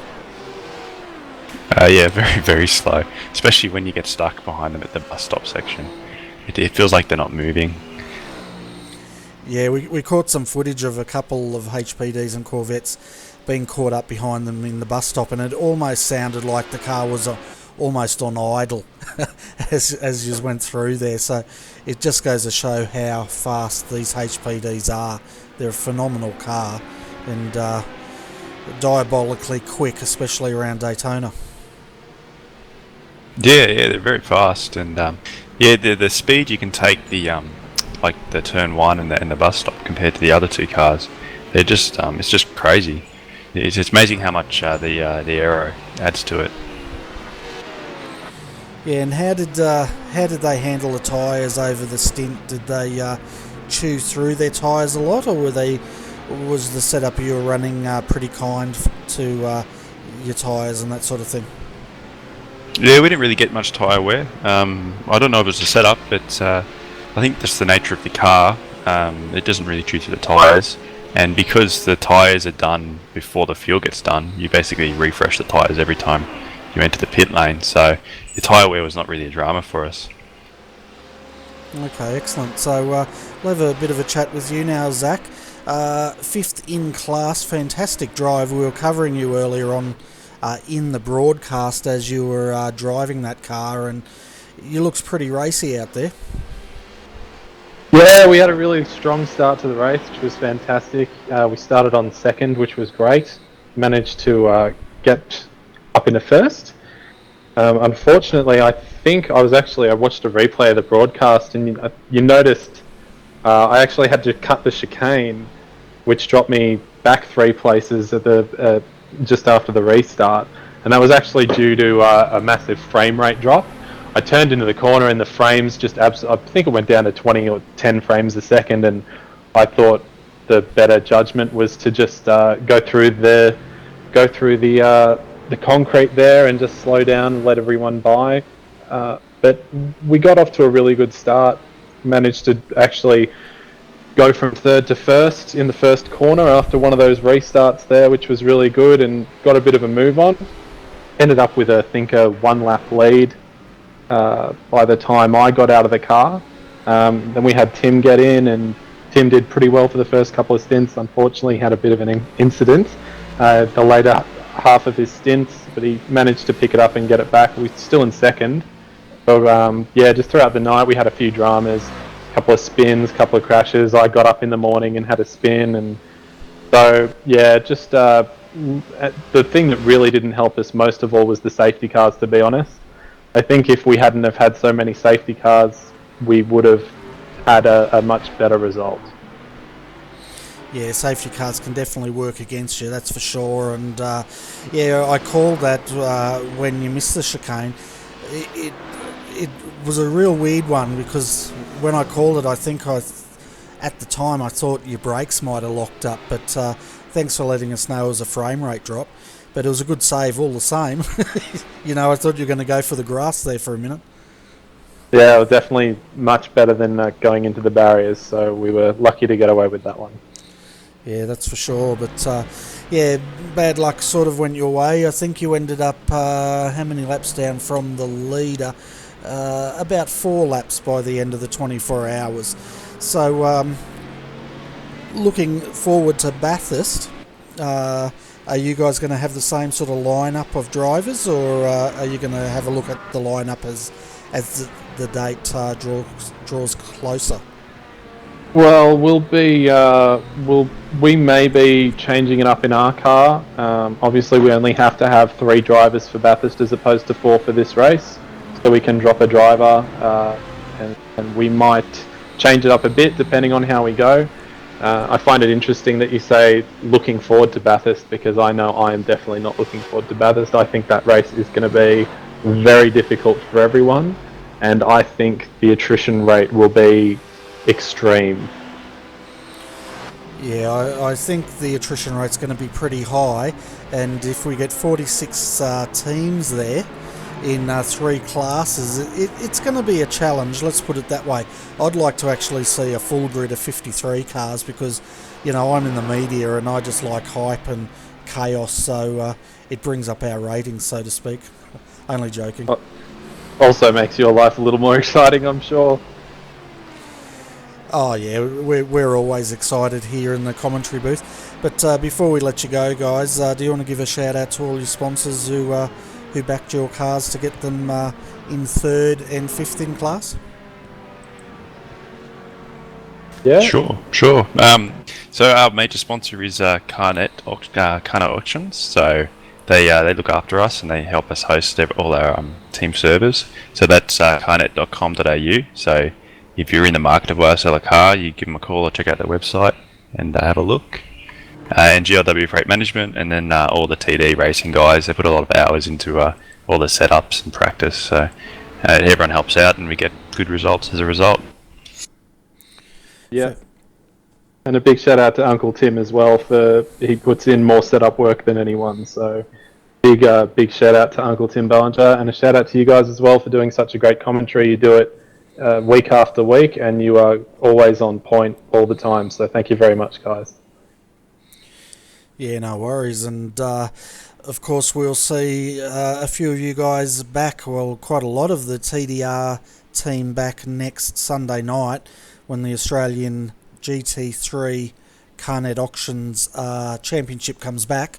Not sure where we're going to be, but I guess you guys now will park these cars and jump in the McLaren for next Sunday night. Yeah, back to the Macca and see if we can get it a bit more tamed. It's a bit of a difference from the HPD, but I'm looking forward to it. Yeah, I think we're at Road America next week, and the GT3s are... I always say that the Corvette is like a GT3 on steroids. It's just got more power and a little more downforce, so it's not too much of a step back to the GT3 for me, but Macca can be a bit hairy at times, so... Yeah, a bit hairy, that's an understatement. But anyway, guys, thanks for coming up and having a chat with us. It's great to have you both up here, and we look forward to seeing you back on the track next Sunday night for the Carnet Auctions Australian GT3 Championship. Thanks, guys. Thanks a lot, guys. We look forward to it. So, Adrian, we're getting to the end of our interviews. I'm not going to ask for drive of the day because we've been going for so long, and I think it'd be virtually impossible. A few guys I would give a shout out to would be the 177. They were really taking it to the Class A leaders towards the end of the race and really lit it up. Blackadder Motorsport, another one to give a shout out to. Them and Evolution Racing Australia, of course, and TD Racing. They definitely started to sort of brighten up the broadcast there for the last couple of hours as they battled in their various classes. Yeah, I think you're right, Bernie. You know, we can't just put it down to one because obviously we're not sat here for 24 hours to watch everyone.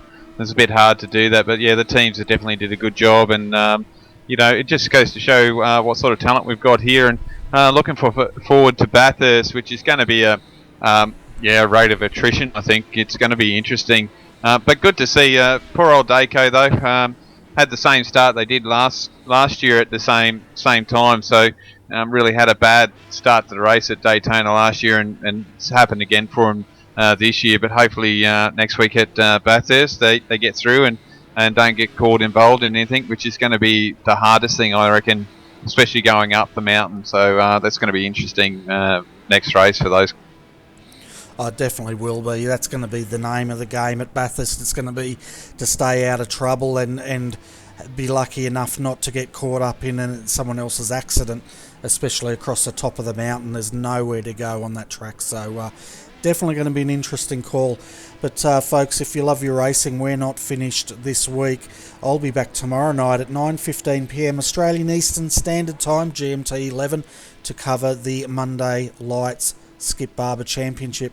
I think I'm also back on Wednesday night for the Australian Sports Car Pro-Am. I think that is on Wednesday night. And I'm not sure if I'm even back Friday night. I could be for the RT Endurance series. We'll be covering the last 2 rounds of those endurance races. They go for about 110 laps and should be quite interesting. And then, of course, next Sunday night we are going to be having the Australian GT3 Championship coming to you live again on iRacing Live, and we're really looking forward to that. So, folks, on behalf of Adrian Jarvis, I'm Bernie Weemers. Thank you so much for tuning in for the final part of this broadcast. If you liked what you saw, give us a thumbs up. If you think we can improve things, leave a comment below our video. And if you want to see more of our racing action, subscribe to our channel on YouTube. Anyway, folks, thank you so much, and we will see you in a couple of days. Good night.